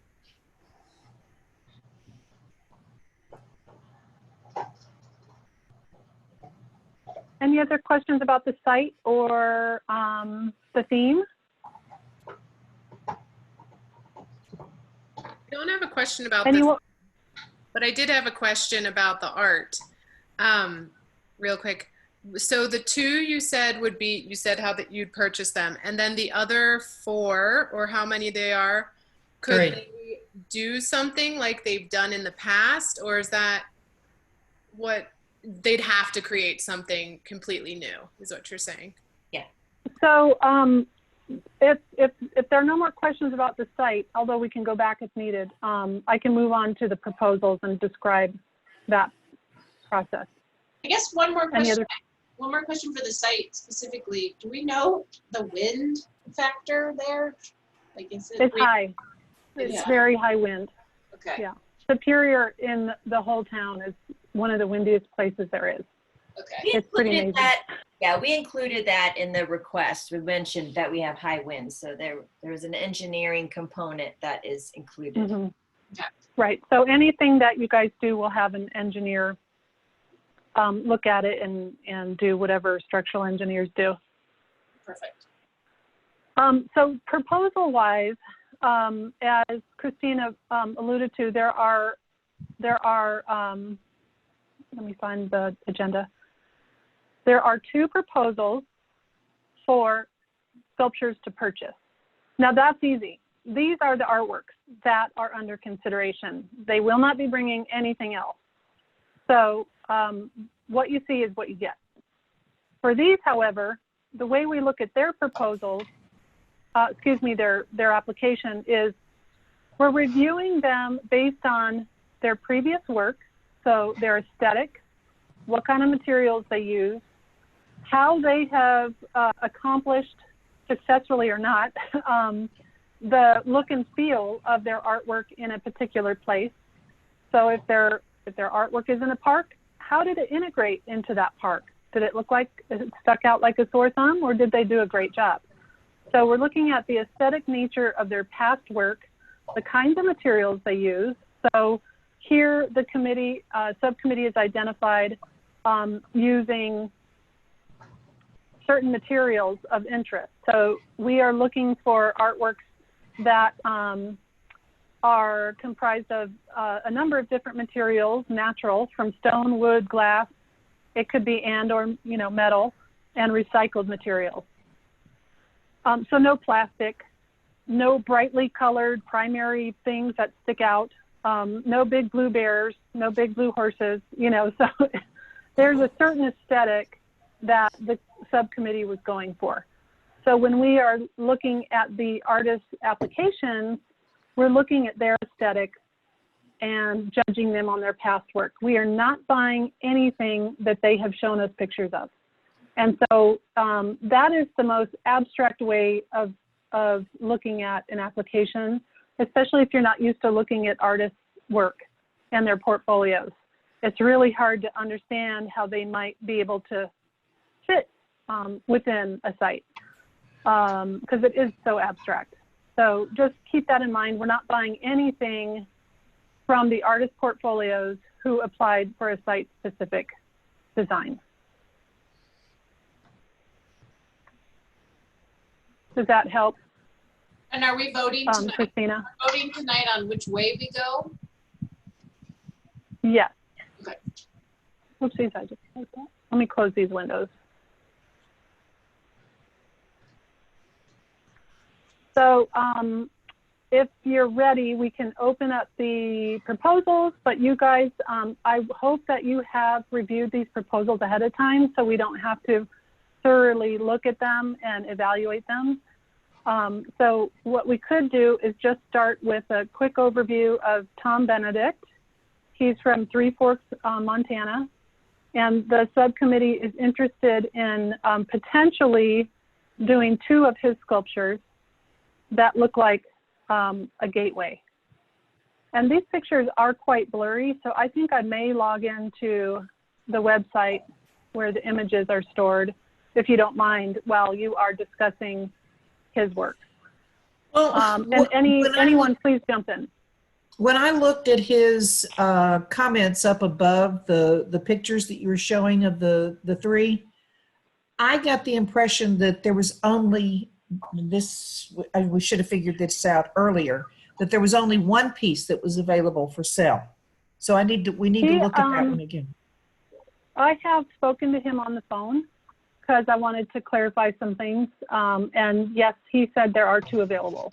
Okay, good. And I'm going to open the picture right now of the 2 that are available.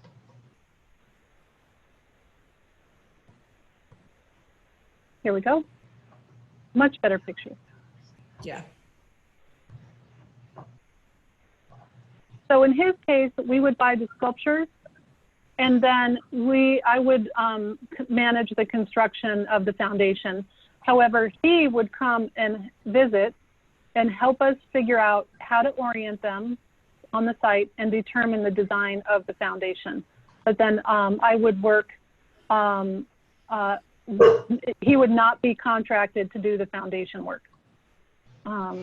So this one would be under, I have to look. I think he would sell us both for less than $24,000 if I asked.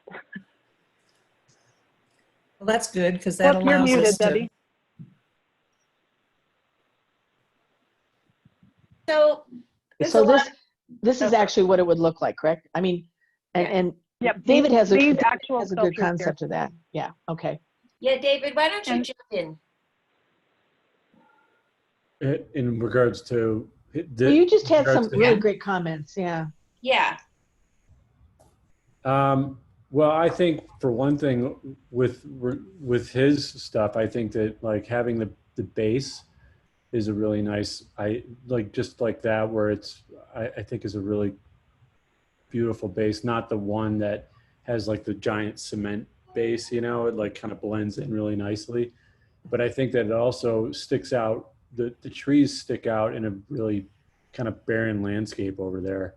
And if you could have two of them kind of adjacent to each other, it could be a nice gateway to, and it would really stick out. It would look beautiful from the road if you could even potentially see it from the road. After we had that meeting, I actually, when I drove by there, I could see that it might be a little bit difficult to see any of this from the road. That being said, you know, it still would be like, it just would, something like this would pop immensely against that landscape, which is, you know, I think a lot of it is really hard to, you know, there's a lot of things that we can do over there, but, you know, with how sort of dry and barren and everything that it is, like there's a lot of things might not work, and this definitely could. Right. Well, the other thing is that I believe, Dina, they are at some point in time going to need to take out that very cool looking cottonwood that is along the north side of the parking lot. Does that ring a bell? I don't recall, but Leslie's on the phone. She may know. Okay. But I mean, of the purchase arts, this is my favorite. I did like it a lot. And again, I didn't have any voting on the committee, but sitting in all the meetings and going through them, that's why I think that everybody on the committee had some amazing comments and perspectives. Are there any other thoughts or questions? At first, well, this one was a favorite actually of the other committee members of OSAC, which holds a lot of weight for me because it's they're intimate, like with this trail. So when I first saw these, I thought, oh, it's just another. I mean, I originally foresaw those in a more urban landscape so that their organic matter kind of stood out more. But every time I see the picture, I just love them, and I love how it makes the arch, and I'm just drawn to them every time I see them. So I fall more in love with them every time I do see them. And perhaps like David said, you know, we originally were thinking for something with, you know, we wanted a little bit more glitz, but that doesn't have to be here. You know, it could be along the pathway. So I'm really, really fond of these. I agree. And I'm happy to go on to the next one too, so we can kind of integrate the conversations together. Oh, great. If you'd like. Yeah. Okay, let me go to the other one. So then we've got Owen Fritz here. And Owen has an installation. These pictures you can see are several widths of, I believe these are aluminum, and he is offering 7 of these to be situated together. So let me show you what 7 look like approximately. So this is 1, 2, 3, 4, 5 blades, and he is suggesting that they be placed in boulders like this. Let me find another view. Which one was it? Here's the one. He's also offering lights for an additional $2,000. This one is 1, 2, 3, 4, 5, 6. This is 6 or 7-ish here. So you're saying he's offering 7 lights within our budget? Yeah. He's offering 7 of these widths, if you will, or tufts, I think he's calling them, for, I have to read his letter again. Is anybody handy to open that letter? 28. 28,000 Or installed. 26. Yeah, something like that. So installed with the boulders delivered, installed for 28,000, and then he can add, we need to figure this out and verify it, but solar lighting for $2,000.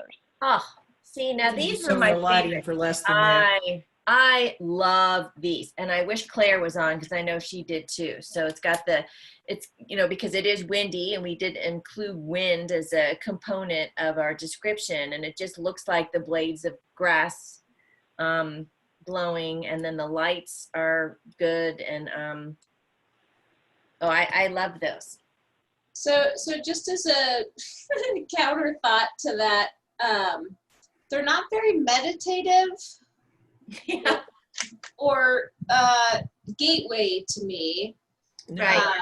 The twisty wind to me was more the two of them, and I don't know if these can be situated in more of a two sides, maybe 3 and 4 or something, but the sunsets are so pretty right there. To me, the light is not necessary. The solar LED light is not necessary, but the thing about the wind, it was something I really liked about the twisted tree, is that it's so windy that I could see a tree just twisting. Yeah. But no, these are not natural at all. Mm-mm. And I agree that this might not be the right spot for something with purple lights. Mm-hmm. Just think it because would we've actually got such pretty sunsets there. I think it would actually look really good if you had a lot of them like this one. I don't even know if 7 will do it. I don't even know how many are there, but yeah, if you had a giant bunch like that, it would be really cool. Mm-hmm. This is definitely more than 7, yeah. Or you could even have them where they kind of formed an arch on either side, but that's out of our price range. Right, and so something like this would be more of a destination, and it would really stand out, right? So people would want to go visit it. The twisty pines, or whatever they are really beautiful, but some people may walk right by them not knowing that they're actually pieces of art, right? So that's something to consider. But I think if we were going to push these to like an arch, and you only had 7 of them, you had 4 on one side, 3 on the other, it would look pretty thin. yeah. Yeah. And it's just metal, right? That's exposed. Right. It's aluminum. These are aluminum sheets that seem to actually be seamed together. They're not just, you can kind of see in, which picture was it? This one. Let me open it bigger. You can see that they are seamed together here. Here's one seam, and then up here's another seam. You see here, here's a seam. There's a seam. Yeah. There's a seam. They're very sharp looking. Yeah, I agree with Jill on the not super meditative. And I bike up that hill all the time. And it does have like a gentle, like with the sunset. And this one's not my favorite, I would just say. Okay. So we can move on to unless there's more questions, Terry, I'll let you chat here in a second. We can move on to the 3 site-specific commission applications and then talk about everything all together, if you'd like. What did you want to say, Terry? No, I was just going to say, it sounded to me like maybe of the 2 for purchase, we're all leaning toward the first one, the twisted trees. Yeah, we've already eliminated one, which is good. Yeah, So, I think 7 just isn't quite enough. Yeah.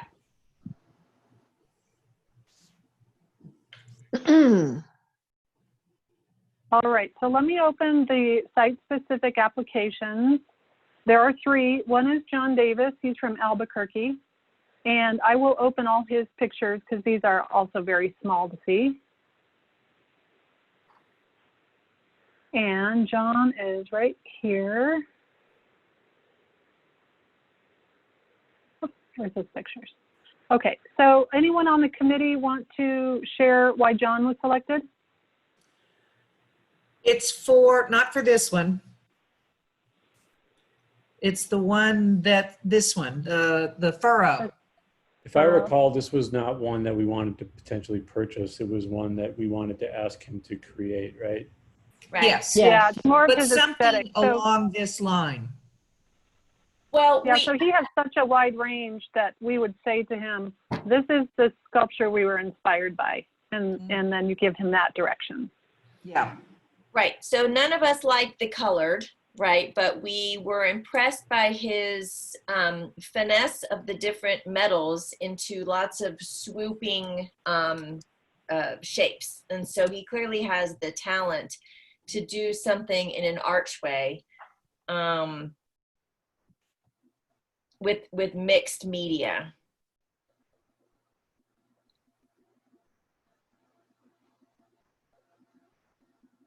Now this one here is 12 foot tall by 25 foot wide by 14 feet deep.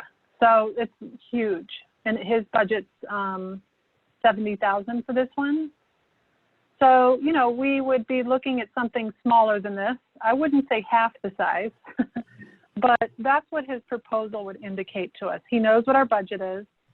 So his proposal would be to fit our budget, first of all, and then you would give him direction on which materials you like. I think the committee also liked this one just because of the interesting shapes and materials. But we're not a big fan, I know I'm not, of big clunky rusted metal. Right. So so that's why I would look at the other ones that had like the rounded loops. So imagine that, because it's a lighter feel, not blue, obviously. But so he is able to do, you know, circular, which would be kind of a gateway in essence. But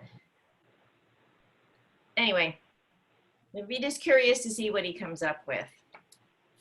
So then let's go to the next one. It's going to be, and this is not in order. John was second choice, just by the way. I'll show the third choice now. Amy is third choice. And the group liked Amy because her variety of materials that she uses. Whoever was on the committee, is there one that I should open first? David? Not for me. This one was not one of my choices, so I'm not the one to ask. Wasn't the Spears? Very. Spears. I wasn't either. I wasn't too hip on her either.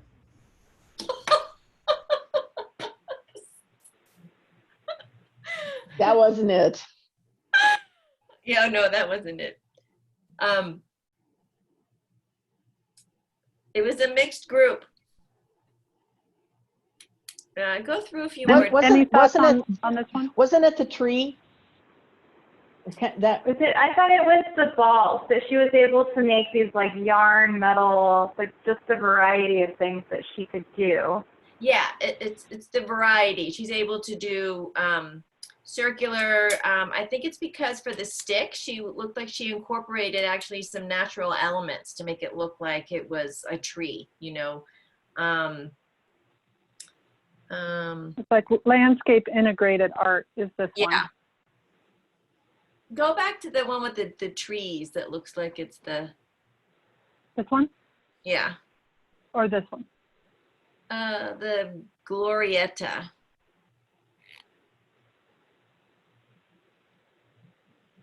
Yeah, so, well, we wouldn't be able to use that, but I mean, every single piece she did is completely different. And so she obviously is able to use all different materials. And so if we go back and emphasize that we want a gateway, we'll just see what she comes up with. Any thoughts or questions about her? Okay, let's then go to Josh. Just to reiterate, my concern on it is like that's my concern is that there's no consistency and like who knows what she's going to come up with. Like at least with the other gentleman that we just saw with Davis. the larger rusted pieces. I mean, there was some consistency around a lot of his art, and it was just a little easier to sort of think around what you're going to get with her, I just don't see that at all. Mm-hmm. I had that same feeling as well. One Yeah, of the just things I can't all see it. over. about her is she is coming from Austin, so we have a decent travel budget, whereas the others are relatively closer and could probably drive without any issues. Well, I have no So problem with the first eliminating choice- her. So yeah, let's go to first choice. Yeah, let's go to First first. choice was Joshua, who happens to be from Boulder. Anyone that I should open first? David, No, did you have a favorite? Because wasn't he one of your favorites, David? Yeah, he was. I like this endurance piece. The campfire piece is great. he is everybody's favorite by far. I mean, I would be comfortable just sending proposals out to the two. Well, yeah. That's cool. This is a beautiful piece. Yeah, that's I know the campfire is just stunning. I mean, that to me, that's just, oh yeah. that is It's stunning. also $100,000. Yeah, but the thing about it is that is It's not just stunning. a gateway. Well, No, but No. But this is what we're not buying that. We're gonna No, commission no. something, you know. right. So he's able to do the twisted metal and the curves, and I think within the budget he would be able to. You know, if we say we loved Campfire, he would know that that's the aesthetic that we were looking at. You know, for the gateway. And he rides This one that is trail, I 15 think. feet. He does, yeah. In his letter, he stated he rides the trails. I like that he's 15 local. feet tall, which is very big. Say that again, Rachel? Oh, sorry. I said I really like that he's local and that he knows the landscape and the trails. Like he said he bikes all the time, and from his letter, I think he could come up with something really awesome for that space. Yeah. Especially considering our crazy winds and all that. The circle one was also pretty nice. If you Yeah, go loved to the other one. circle. Yeah. Can we look at the I'm not the range? biggest fan of his stone pieces, but this one's nice too. Can we look Well, at the even the range? ring, The yeah, Rain Symphony seemed like it hit some of the pieces, the elements of what you liked on the second purchase for art. Yeah. yes, but in a better way. Yeah, I'm not the biggest fan of like the rusted metal piece, but he Mm-hmm. makes it like palatable. He makes it look really nice. He was by far the number one choice for the whole committee. So Dan, if we were just to go with one proposal, like just send out the proposal to this guy, can we put the cypress trees on like the back burner so it really will come down to two? I think that's maybe a purchasing policy question for Leslie. Anything that's over $5,000, or is it 5,000, Leslie? It has to have 3 bids. Oh. Oh, okay. So Leslie, in this case, would we have to do that because it is would be considered a sole source purchase by somebody who clearly is the only one that can do this activity after looking at 153 applications? I think you can most definitely make that argument, yes. Maybe we ask him to submit 3 ideas. Seriously. Can we look at the Rain Not a bad Symphony idea. up Yeah, close? the Rain Symphony is beautiful. Oh, Love yeah. the Rain Symphony. Oh my gosh, it's just stunning. Ah, Oh, yeah. And it almost looks like, you know, an archway or going down the path or, oh my gosh, it's stunning. it is. Again, well, and that's super expensive actually. This one was 33,000. How big is this, Dana? That one is 15 feet, I bet, wide by 8 feet tall. Either that or it's 8 feet wide by 15 tall. Those look pretty By short to 100 me. feet, So I by think 100 feet long, maybe? yeah, so they go long 100 feet. Yeah. And then I think they're 8 feet tall because they looked pretty short. And The other 15 thing I feet want to wide? note that I usually explain when I go through this process with committees is I've worked with Josh before, and I've also worked with John, and they're both awesome. I don't know Amy. I have not worked with her. So just on a administrative kind of perspective, project management perspective, I would be confident with either of those two because I've worked with them. I'm curious, you know, he obviously does great work, Joshua. He's got all sorts of different variety. Does that give people anxiety like it did with Amy, where she's sort of all over the place? Or it seems like we like that about him on this one.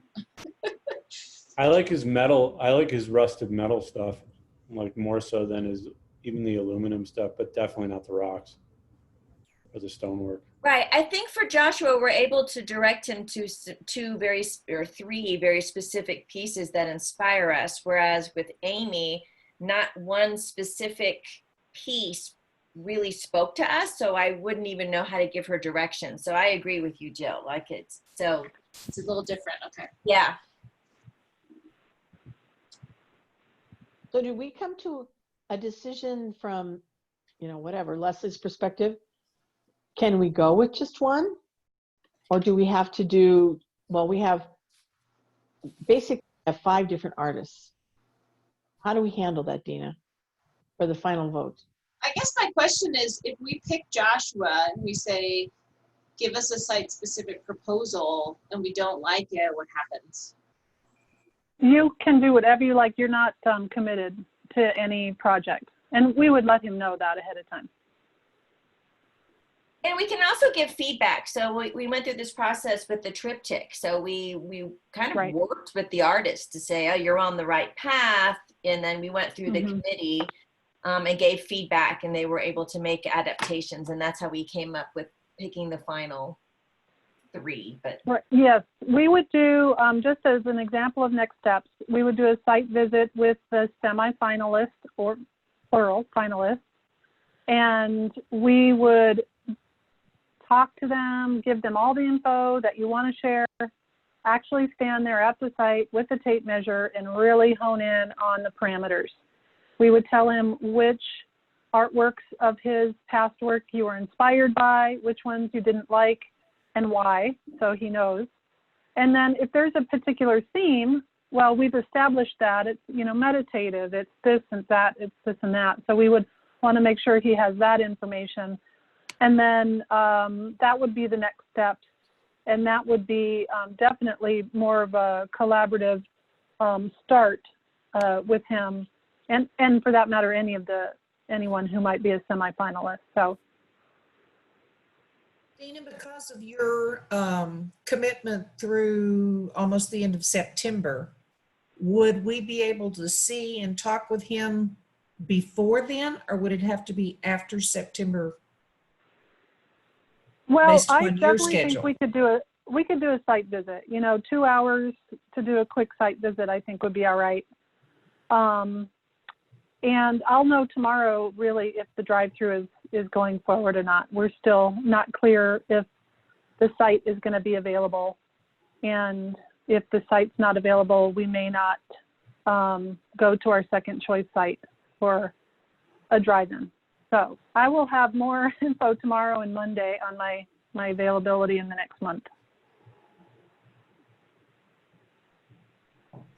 Okay, so what Melinda said, ask for a proposal from Josh, because he seems to be the one we all like, but keep Tom as a backup if we don't like something that comes from I think we should do proposals from Tom and Joshua and then leave. Oh, wait.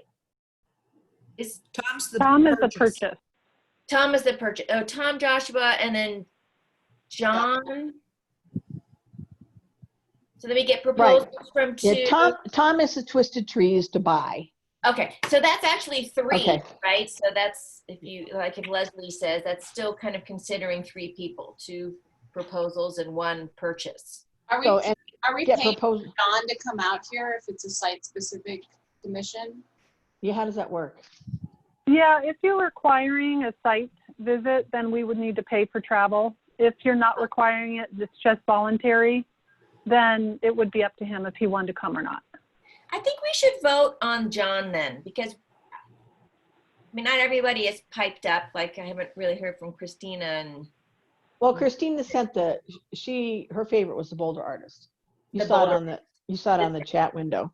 Oh, okay. So I think maybe we should vote because maybe we are just down to Josh and then Tom. David, My only concern with John is what we can get for our price. Don't know if it'll have the impact. I don't know. Yeah. Well, and that's what the proposal process is for too, because it is such an unknown. We don't know. He might be desperate and want to, do something fabulous. But it's possible too that he's so booked, he might just give us a 5-foot tall something for $30,000. You just never know until you get the proposal. Okay. If it's part of our budget, then I think maybe we should go with 2 proposals and then a store bought. Store bought. I would agree with that idea. It's giving us a couple of options. Yeah. That we like. Okay, would someone on the committee like to move for that direction? Make a motion?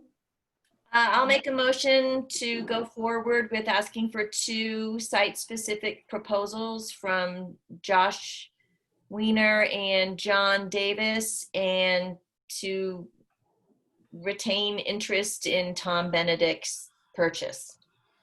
Second. I second. Oh, okay. Sorry, All can you right. say that again? So we're looking for proposals from Joshua and who else? John. John. John. Then the And then I can let's do a quick roll call here. Who's here? Terry? Yes. David? Yes. Denise? Yes. Jill? Yes. Debbie? Yes. Melinda? Yes. And Rachel? Yes. Okay. Good job. And do we still have a majority attendance right now? Yeah, we should with only 2 people gone. Yes. And Christina Okay. will be back. We could probably nudge her back sooner. She voted Well, that's definitely 7. for Josh. 7 yeses and 2 absent. Yeah, but Okay. she unfortunately wasn't here for the actual vote. Actual vote. Okay. Okay, so Okay, that does sounds pass, good. 7 yeses. Awesome. Feels good to get moving forward with the proposals. That's going to be really exciting. Yeah. All right. Item 7C on the budget. And this is a quickie. We have to find an artist for Prairie Dog number 12, since we had one of our artists drop out. And all we need to do is vote on the art selection process for that final artist. And we did, when we met on the Prairie Dogs, we came up with the theme ideas. Dina, you had those, the whimsy, the current. Yeah. So Do I have them did, in here? let's see, I have it in is this Prairie Dog? Oh, here's a Prairie Dog subcommittee meeting. And we said the group viewed the proposals of the proposals from previously, because we had 26 proposals. And the group selected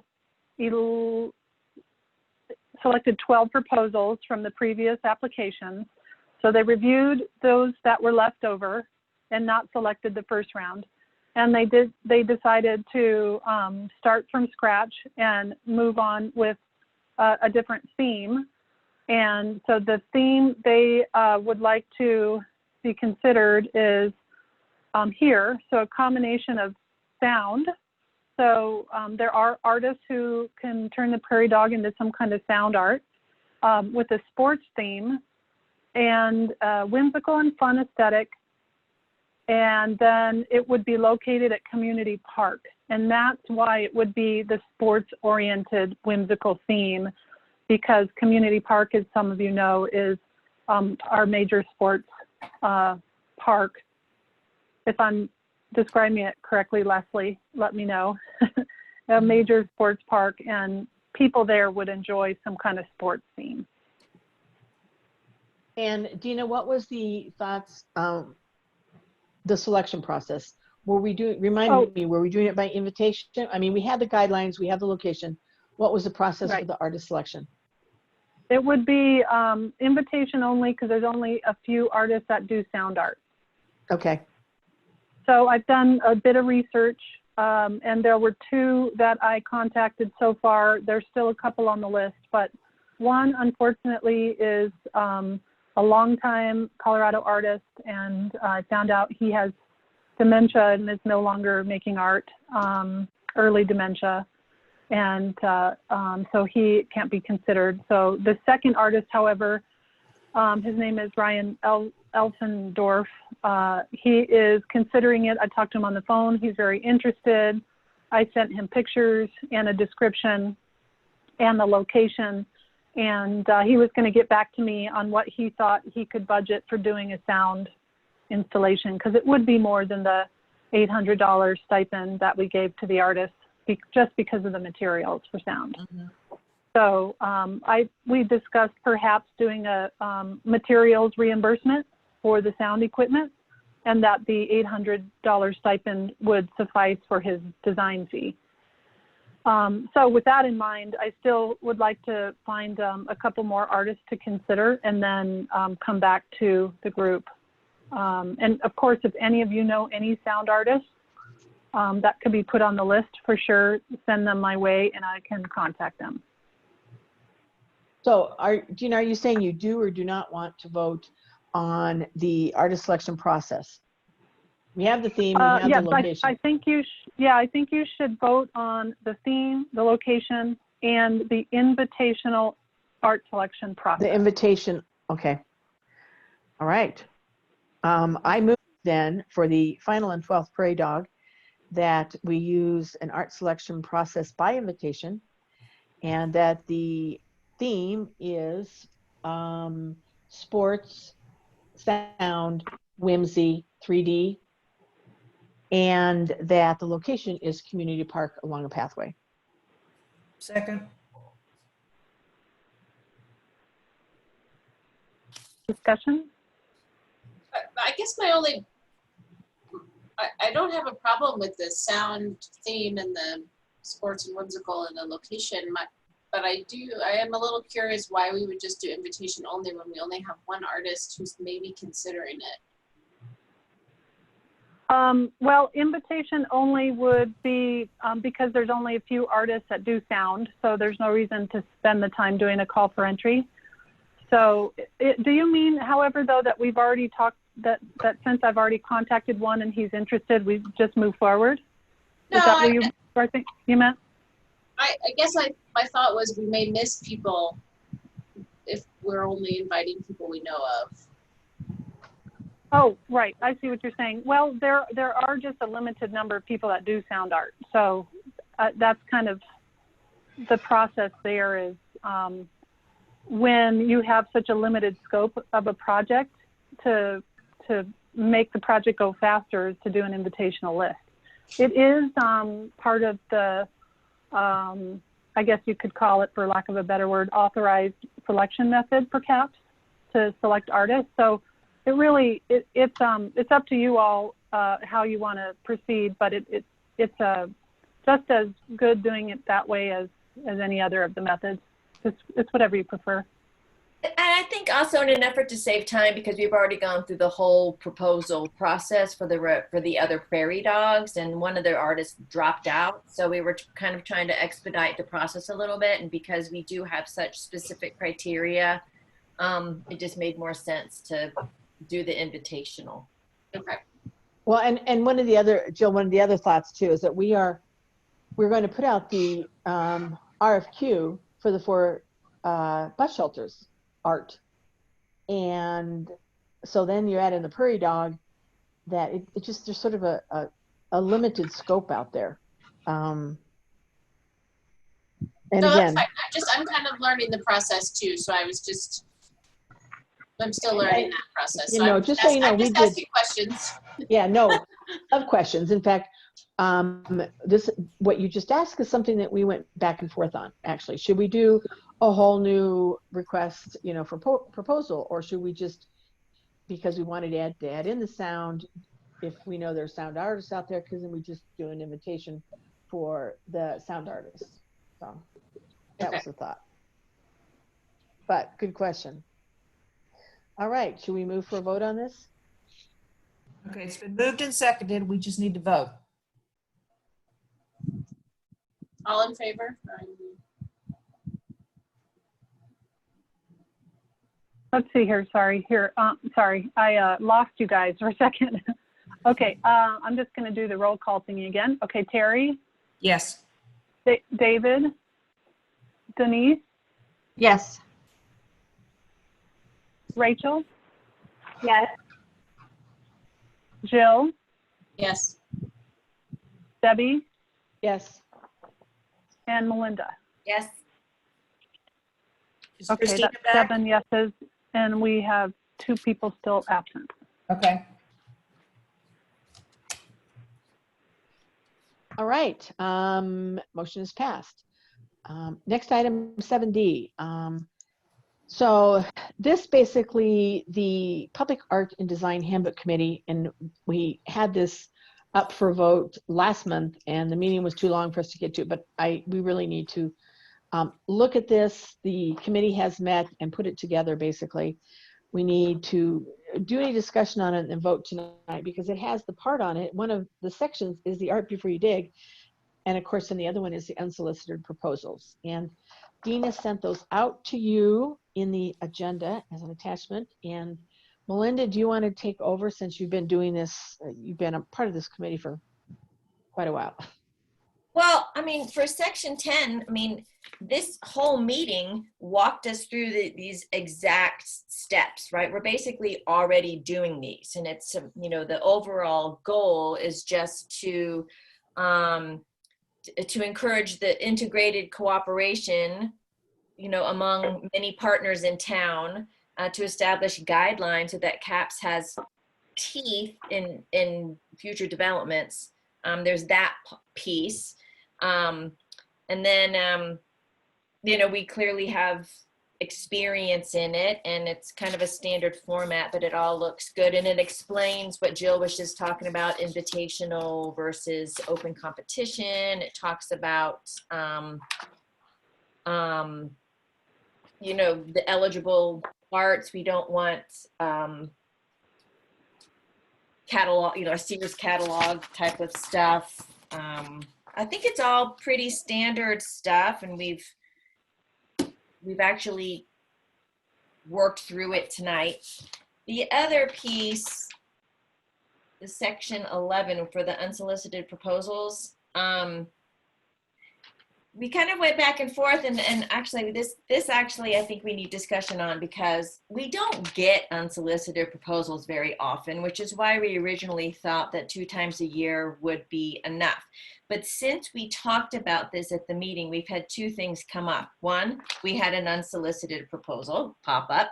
2, we've decided to potentially have these grants available, ongoing grants through CAPS for Superior residents. And so there are potentially people who would come to us with an unsolicited proposal who could just apply for a grant, which would be an ongoing program. So I'm not sure if that piece needs to be part of the unsolicited proposals, or we need to adjust the proposals to include the grants, or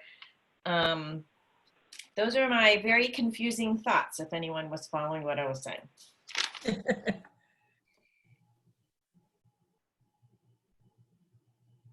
So is that confusing? No one has. No, You're right. I mean, I think that we literally, the committee that met numerous times, went through both of these parts of the public art and design handbook with a fine tooth comb. The Art Before You Dig guidelines is pretty standard and structured, and we did talk about it a lot.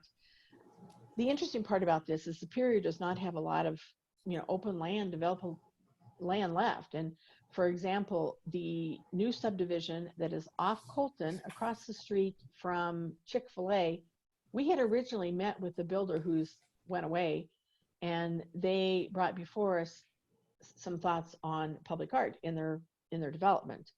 So I don't know where they would actually fit into that, but as Kevin mentioned, then Boulder Creek Builders has agreed to work on some type of public art, however that would fit in within the budget in Rogers Farm. So I think that the Art Before You Dig guidelines is pretty well established and gone through, but the flip side of that is the unsolicited proposals, which maybe at this point in time, my thought is to do it more under the grant umbrella. And, we allocated $5,000 for grants for local creatives. Right. And so maybe we just start out in that way, rather than trying to structure unsolicited proposals and looking at them just twice a year, for instance. So I agree. I don't think we need that section. I think if we're going to have the ongoing grant program, and say we're not getting many proposals for grants, and then someone comes and they actually need 3,000. One of the examples that was given at one of the meetings was like a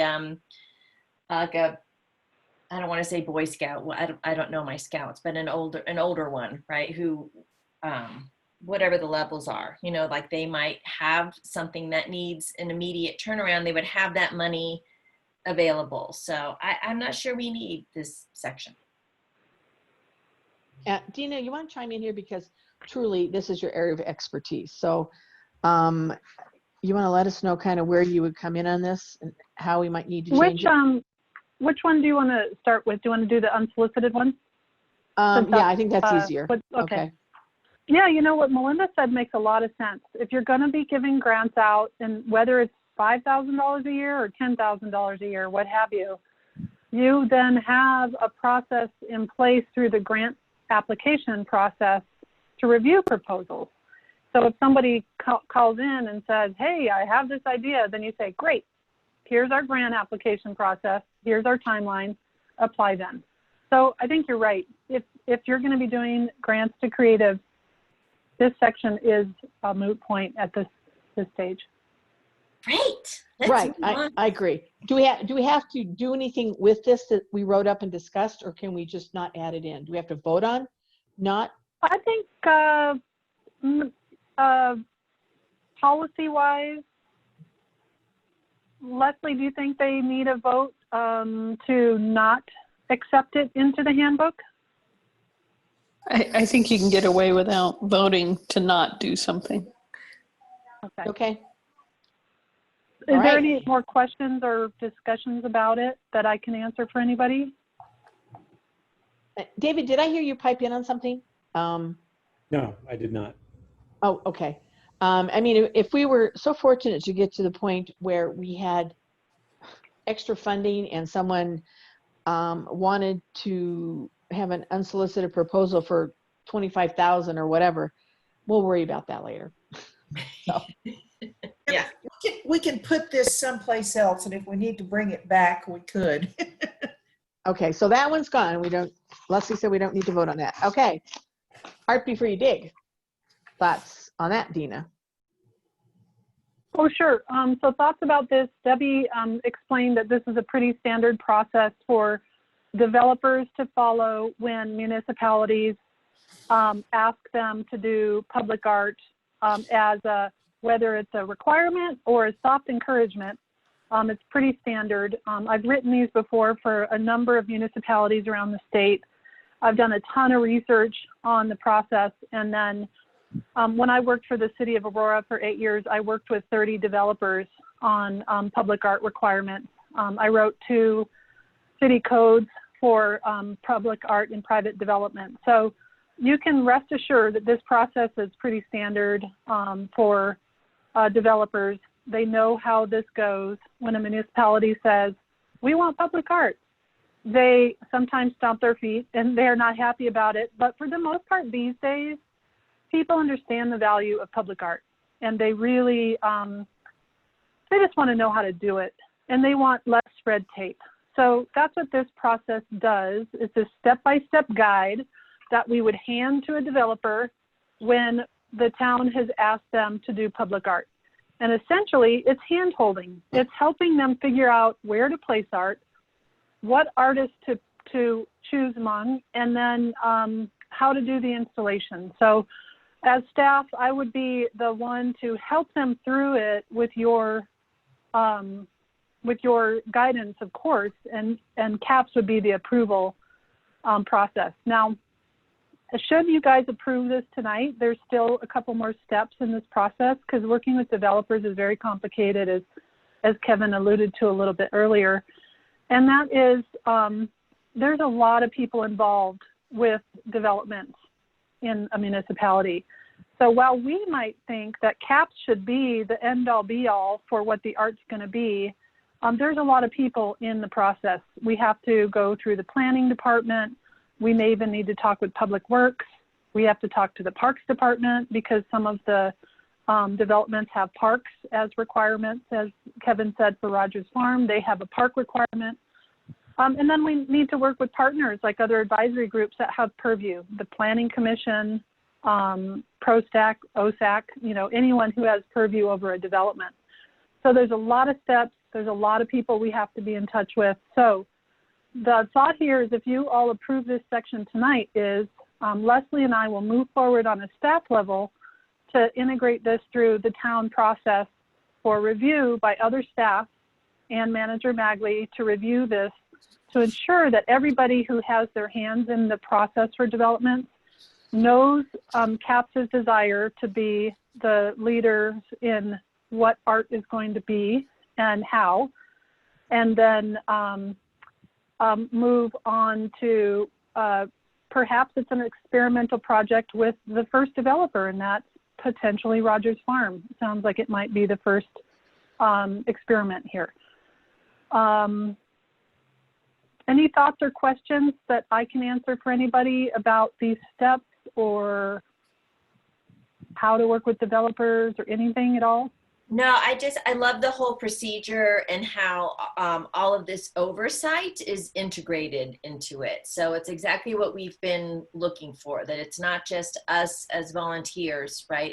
It's what gives us any teeth that we can to get into the process. So, I mean, I'm thrilled with it, and I'll be happy to make a motion to approve it if everyone else is happy with it. Yeah, I would agree. I think it really brings that level of the CAPS committee and how you work from the town and the developers. So I think it's great. I mean, and really, with all the people that went into the work of this, I think it looks like it's a very well organized document. We'll have Leslie, obviously, and Matt, and whomever look at it, but So my only comment that I have is on section G, the professional artist qualifications. I just want us to be mindful of who we're excluding by making them have a college degree is very exclusive. I don't know, it just seems like the bar is extremely high for a sculpture in front of a hotel. I don't know. So this says that an artist shall meet at least one of the following criteria. Oh, so okay. we know we know that, yeah. I'm sorry. And I'll tell you a little bit of the background behind this list. When I was developing the municipal code for the city of Aurora, 2 of them for private developments to have public art, I had one of the developers show up to a meeting where we were going to discuss the contentious nature of him having to do public art in his development. And he came with a business card that he printed off his printer that said his name and public artist. And so he was he was arguing that he should be able to design the art and be paid for it. And so after that, I decided to write a list. So I did a lot of research at that time. Granted, this was probably 10 years ago. I researched a list of how professional artists are identified. And so what I did was I made sure that you didn't have to do all 7 of these things, Okay. but that you have to have at least one. So Okay. that's just the background on that. And of course, this list could be bigger, but it could also be shorter. I was really just trying to make sure that a developer never had the opportunity to do that again and try to trick us. Got it. And then Yeah. the only other thing I was just the eligible types of art and the ineligible types of art. I just see that maybe being flexible as we go on. We don't have to necessarily nitpick it now, but there's tech that's not here that I think will become the future way of art in an app or a virtual reality type of thing. But just as long as this is a fluid document with, votes, Yeah. that's fine. But that would be my only thing is I wouldn't want it to just be this for 10 years. Sure, good point. And the main reason to have this as a policy document instead of city code is that it can be flexible. And I recommend that at least annually, if not just every 2 years, that CAPS review this whole document again and revise as needed because things change. Yeah. And you're right, especially the eligible types of art, we're going to come up with different types of art we never even thought of in a few years. So. And actually, that's It's the cool part definitely about this. fluid. We'll visit it every 2 years. Yeah. Should we add some verbiage in there on C then underneath, like a C6 that says like, or whatever CAPS deems fit or something to that extent? Just so it keeps it open-ended? I don't know. I don't That's have any perfect thoughts on because that we one or have the said other. we've used that language in other sections. So yeah, that's a good way to explain it. Yeah, if we don't have to reinvent the wheel and we have good language for it, I think it'd be a good thing to add. So that is I'm sorry, we're almost done here. So Melinda, did you make the motion to approve the Art Before You Dig handbook? I haven't, but I'll make a motion to, I'll make a motion to approve the, what is this called? Where are my glasses on? The Art Before You Dig guidelines, section 10. As amended. Yeah, amended. As amended, yeah. As amended. And don't we need the amendment in there? David? Yes. Yes. Do you want a specific wording for it? Whatever. No, if we have wording, then that would be great to use. I'm not, if there's something that we already have. Yeah, we do have in different sections. I see it's not in this section, but I have something that says, and as CAPS deems fit, or, it's very similar to what you said, actually. Yeah. Right. As CAPS deems appropriate? Yeah. Appropriate. Okay, let's add that in. Okay. Right. Why don't you do the wording to do the motion? I lost track. Okay, can say it, or if you want to, go ahead. No, go ahead, just read the motion back. The motion is to approve section 10, Art Before You Dig, as amended, adding a C6 to read eligible type of art as CAPS deems appropriate. Awesome, Second. I second. A second. Good luck with that, Rachel.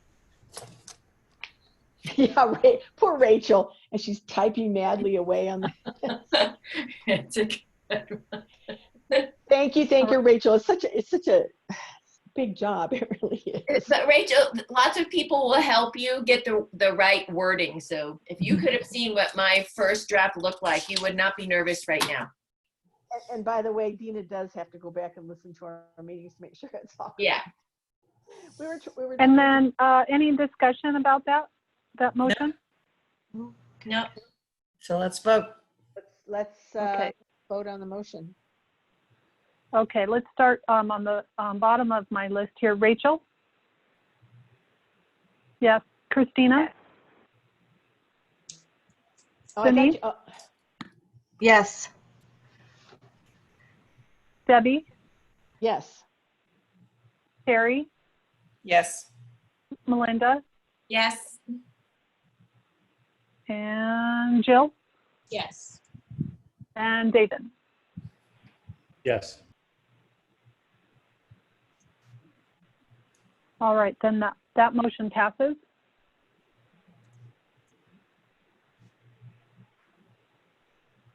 I make a motion to approve the unsolicited proposals of the handbook, section 11, as is. Oh, I thought we weren't going to vote on that. Oh, Well, she did make a motion, so it has to carry. Is there a second? Okay. Okay, let's ask for There a may vote on not that. be a second. Is there a Second. second? Is there a second? David seconded it. Let's have a discussion then. My only thought is to pass it out for now. And we can always add it back in if we get great artists who want to do all this amazing stuff in Superior. Because we can always add it in at any point in time since it's a living document. you were waiting to get a grant proposal process? I missed the, why we, Oh, yeah. Proposal. Yes. Just quick background, we, in the budget for this year, the group has identified some dollars to provide grants to creatives to do some placemaking projects around town.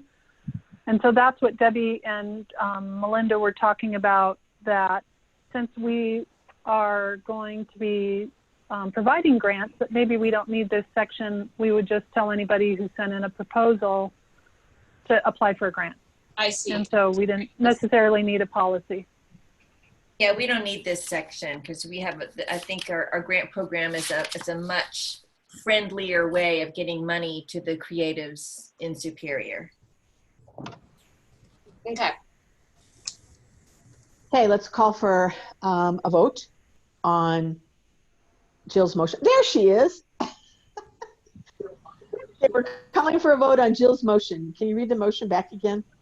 It was to approve the unsolicited proposal, section 11 of the handbook. Okay. All right, Dina, do a roll call. Yes. Terry, No. Isn't that Christina? that the appropriate response? Yeah. well, it's your response, whatever you want your response to be. Christina, I can't vote. I stepped out to put my son to sleep, so can I just pass on my vote? I'm not going to vote on that one. okay. Melinda, No. Denise, No.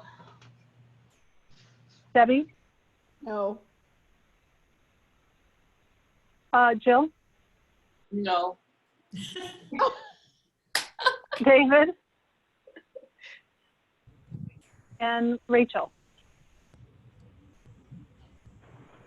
I was also doing child stuff just then, so I don't know that I can vote. Sorry. We have a majority. We have a majority. And Jill, Yeah. I mean, how unfair is that? The first motion that you had. We voted down. But I- very good intentions. Somehow I missed that the grant oversaw that, so I'm sorry. Yeah. Oh, no. Well, we're sorry because we are moving fast. So I appreciate your patience with us trying to bring you on board. It's awesome. I love that we got a vote. Yeah. We didn't pass something on all no vote. That's great. We never did that before. True. So, Christina, we don't really have specifically temporary art on the agenda, and we're basically at the end of the meeting, which is a great thing. But Christina We had did have it on. Did we not?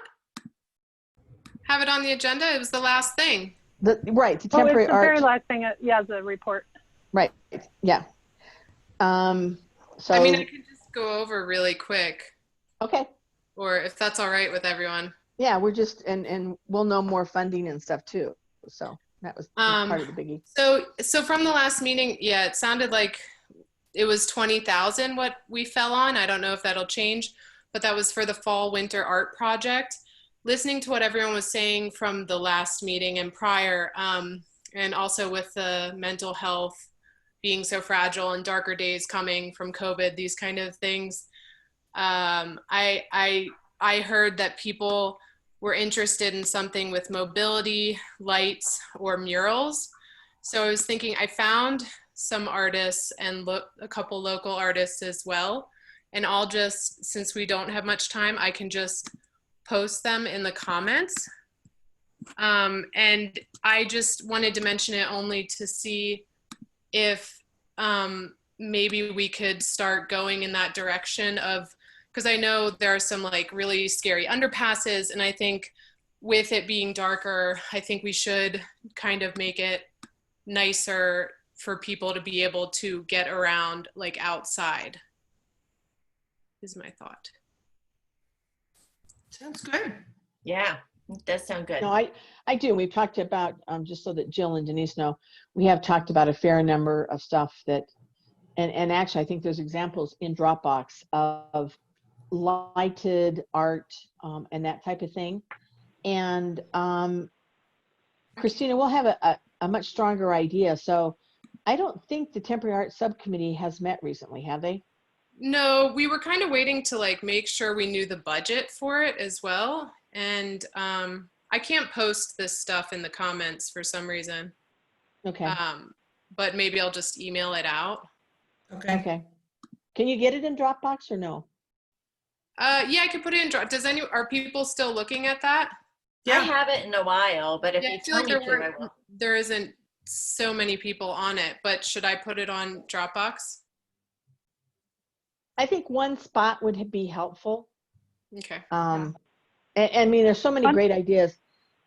My guess, Christina, is that once we get past the September 14th meeting with the Board of Trustees, then after that, we'll have a really good idea of the temporary art. And even after that, if we're meeting on September 8th or 9th to really begin the whole process of the art mobility path, then that will give you, you'll have an idea of the direction of that, and you'll know how much money there is to spend.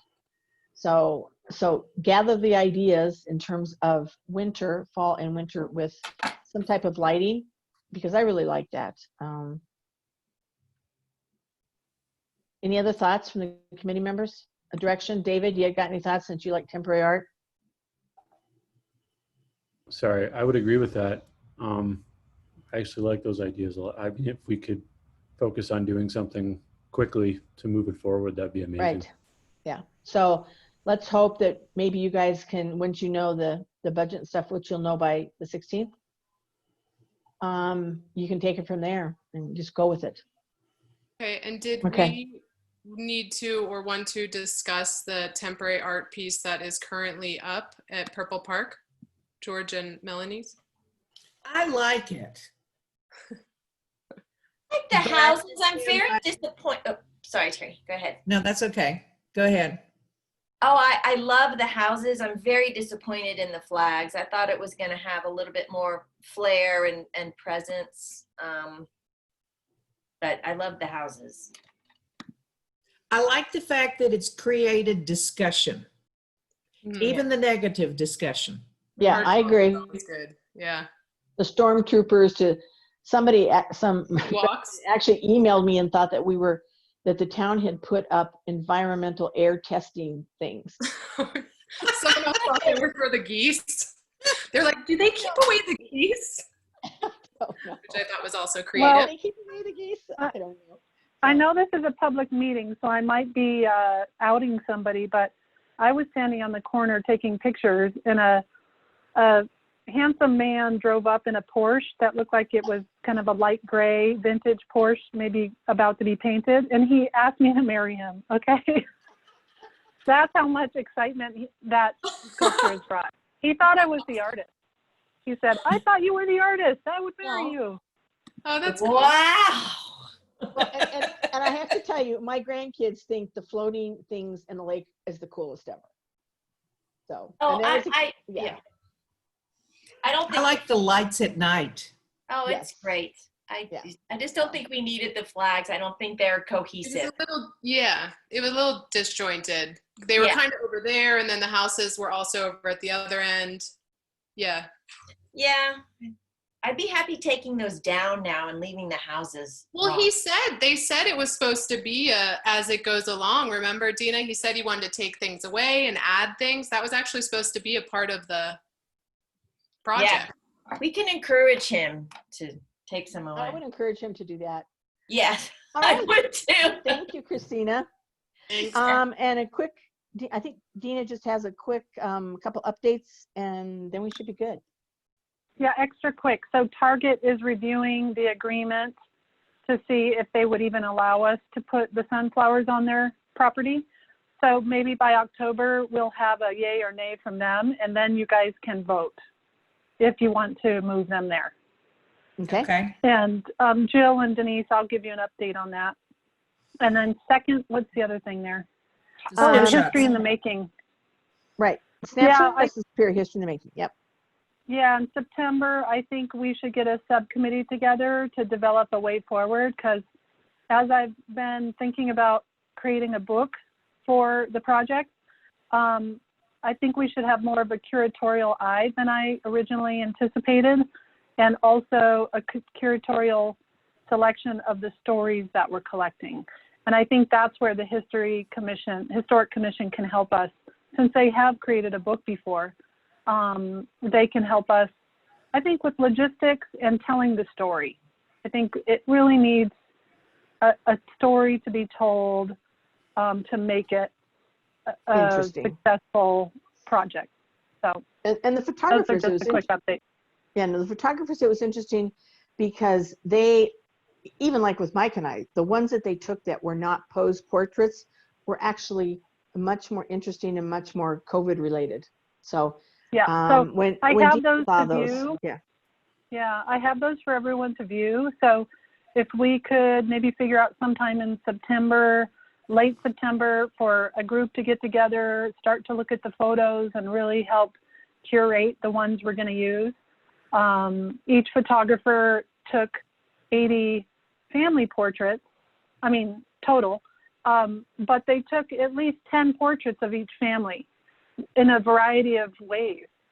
So that's what made me realize, oh gosh, we really need to pick, because their variety of not only styles of photography, but the actual setting is different and will really help tell the story.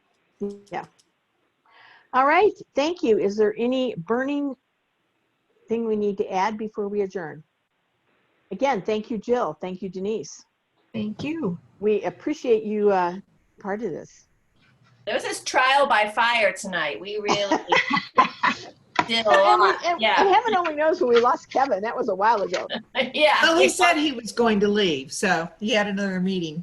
Sounds Debbie, good. Well, at Debbie, I sent you an email, but I'm happy to help chair the community center, but I would love Okay. a vice chair or a co-chair okay. who can guide me. You know, both you and I'll David guide you through probably, it. Okay. well, you and David probably have the most interest in the Colton building.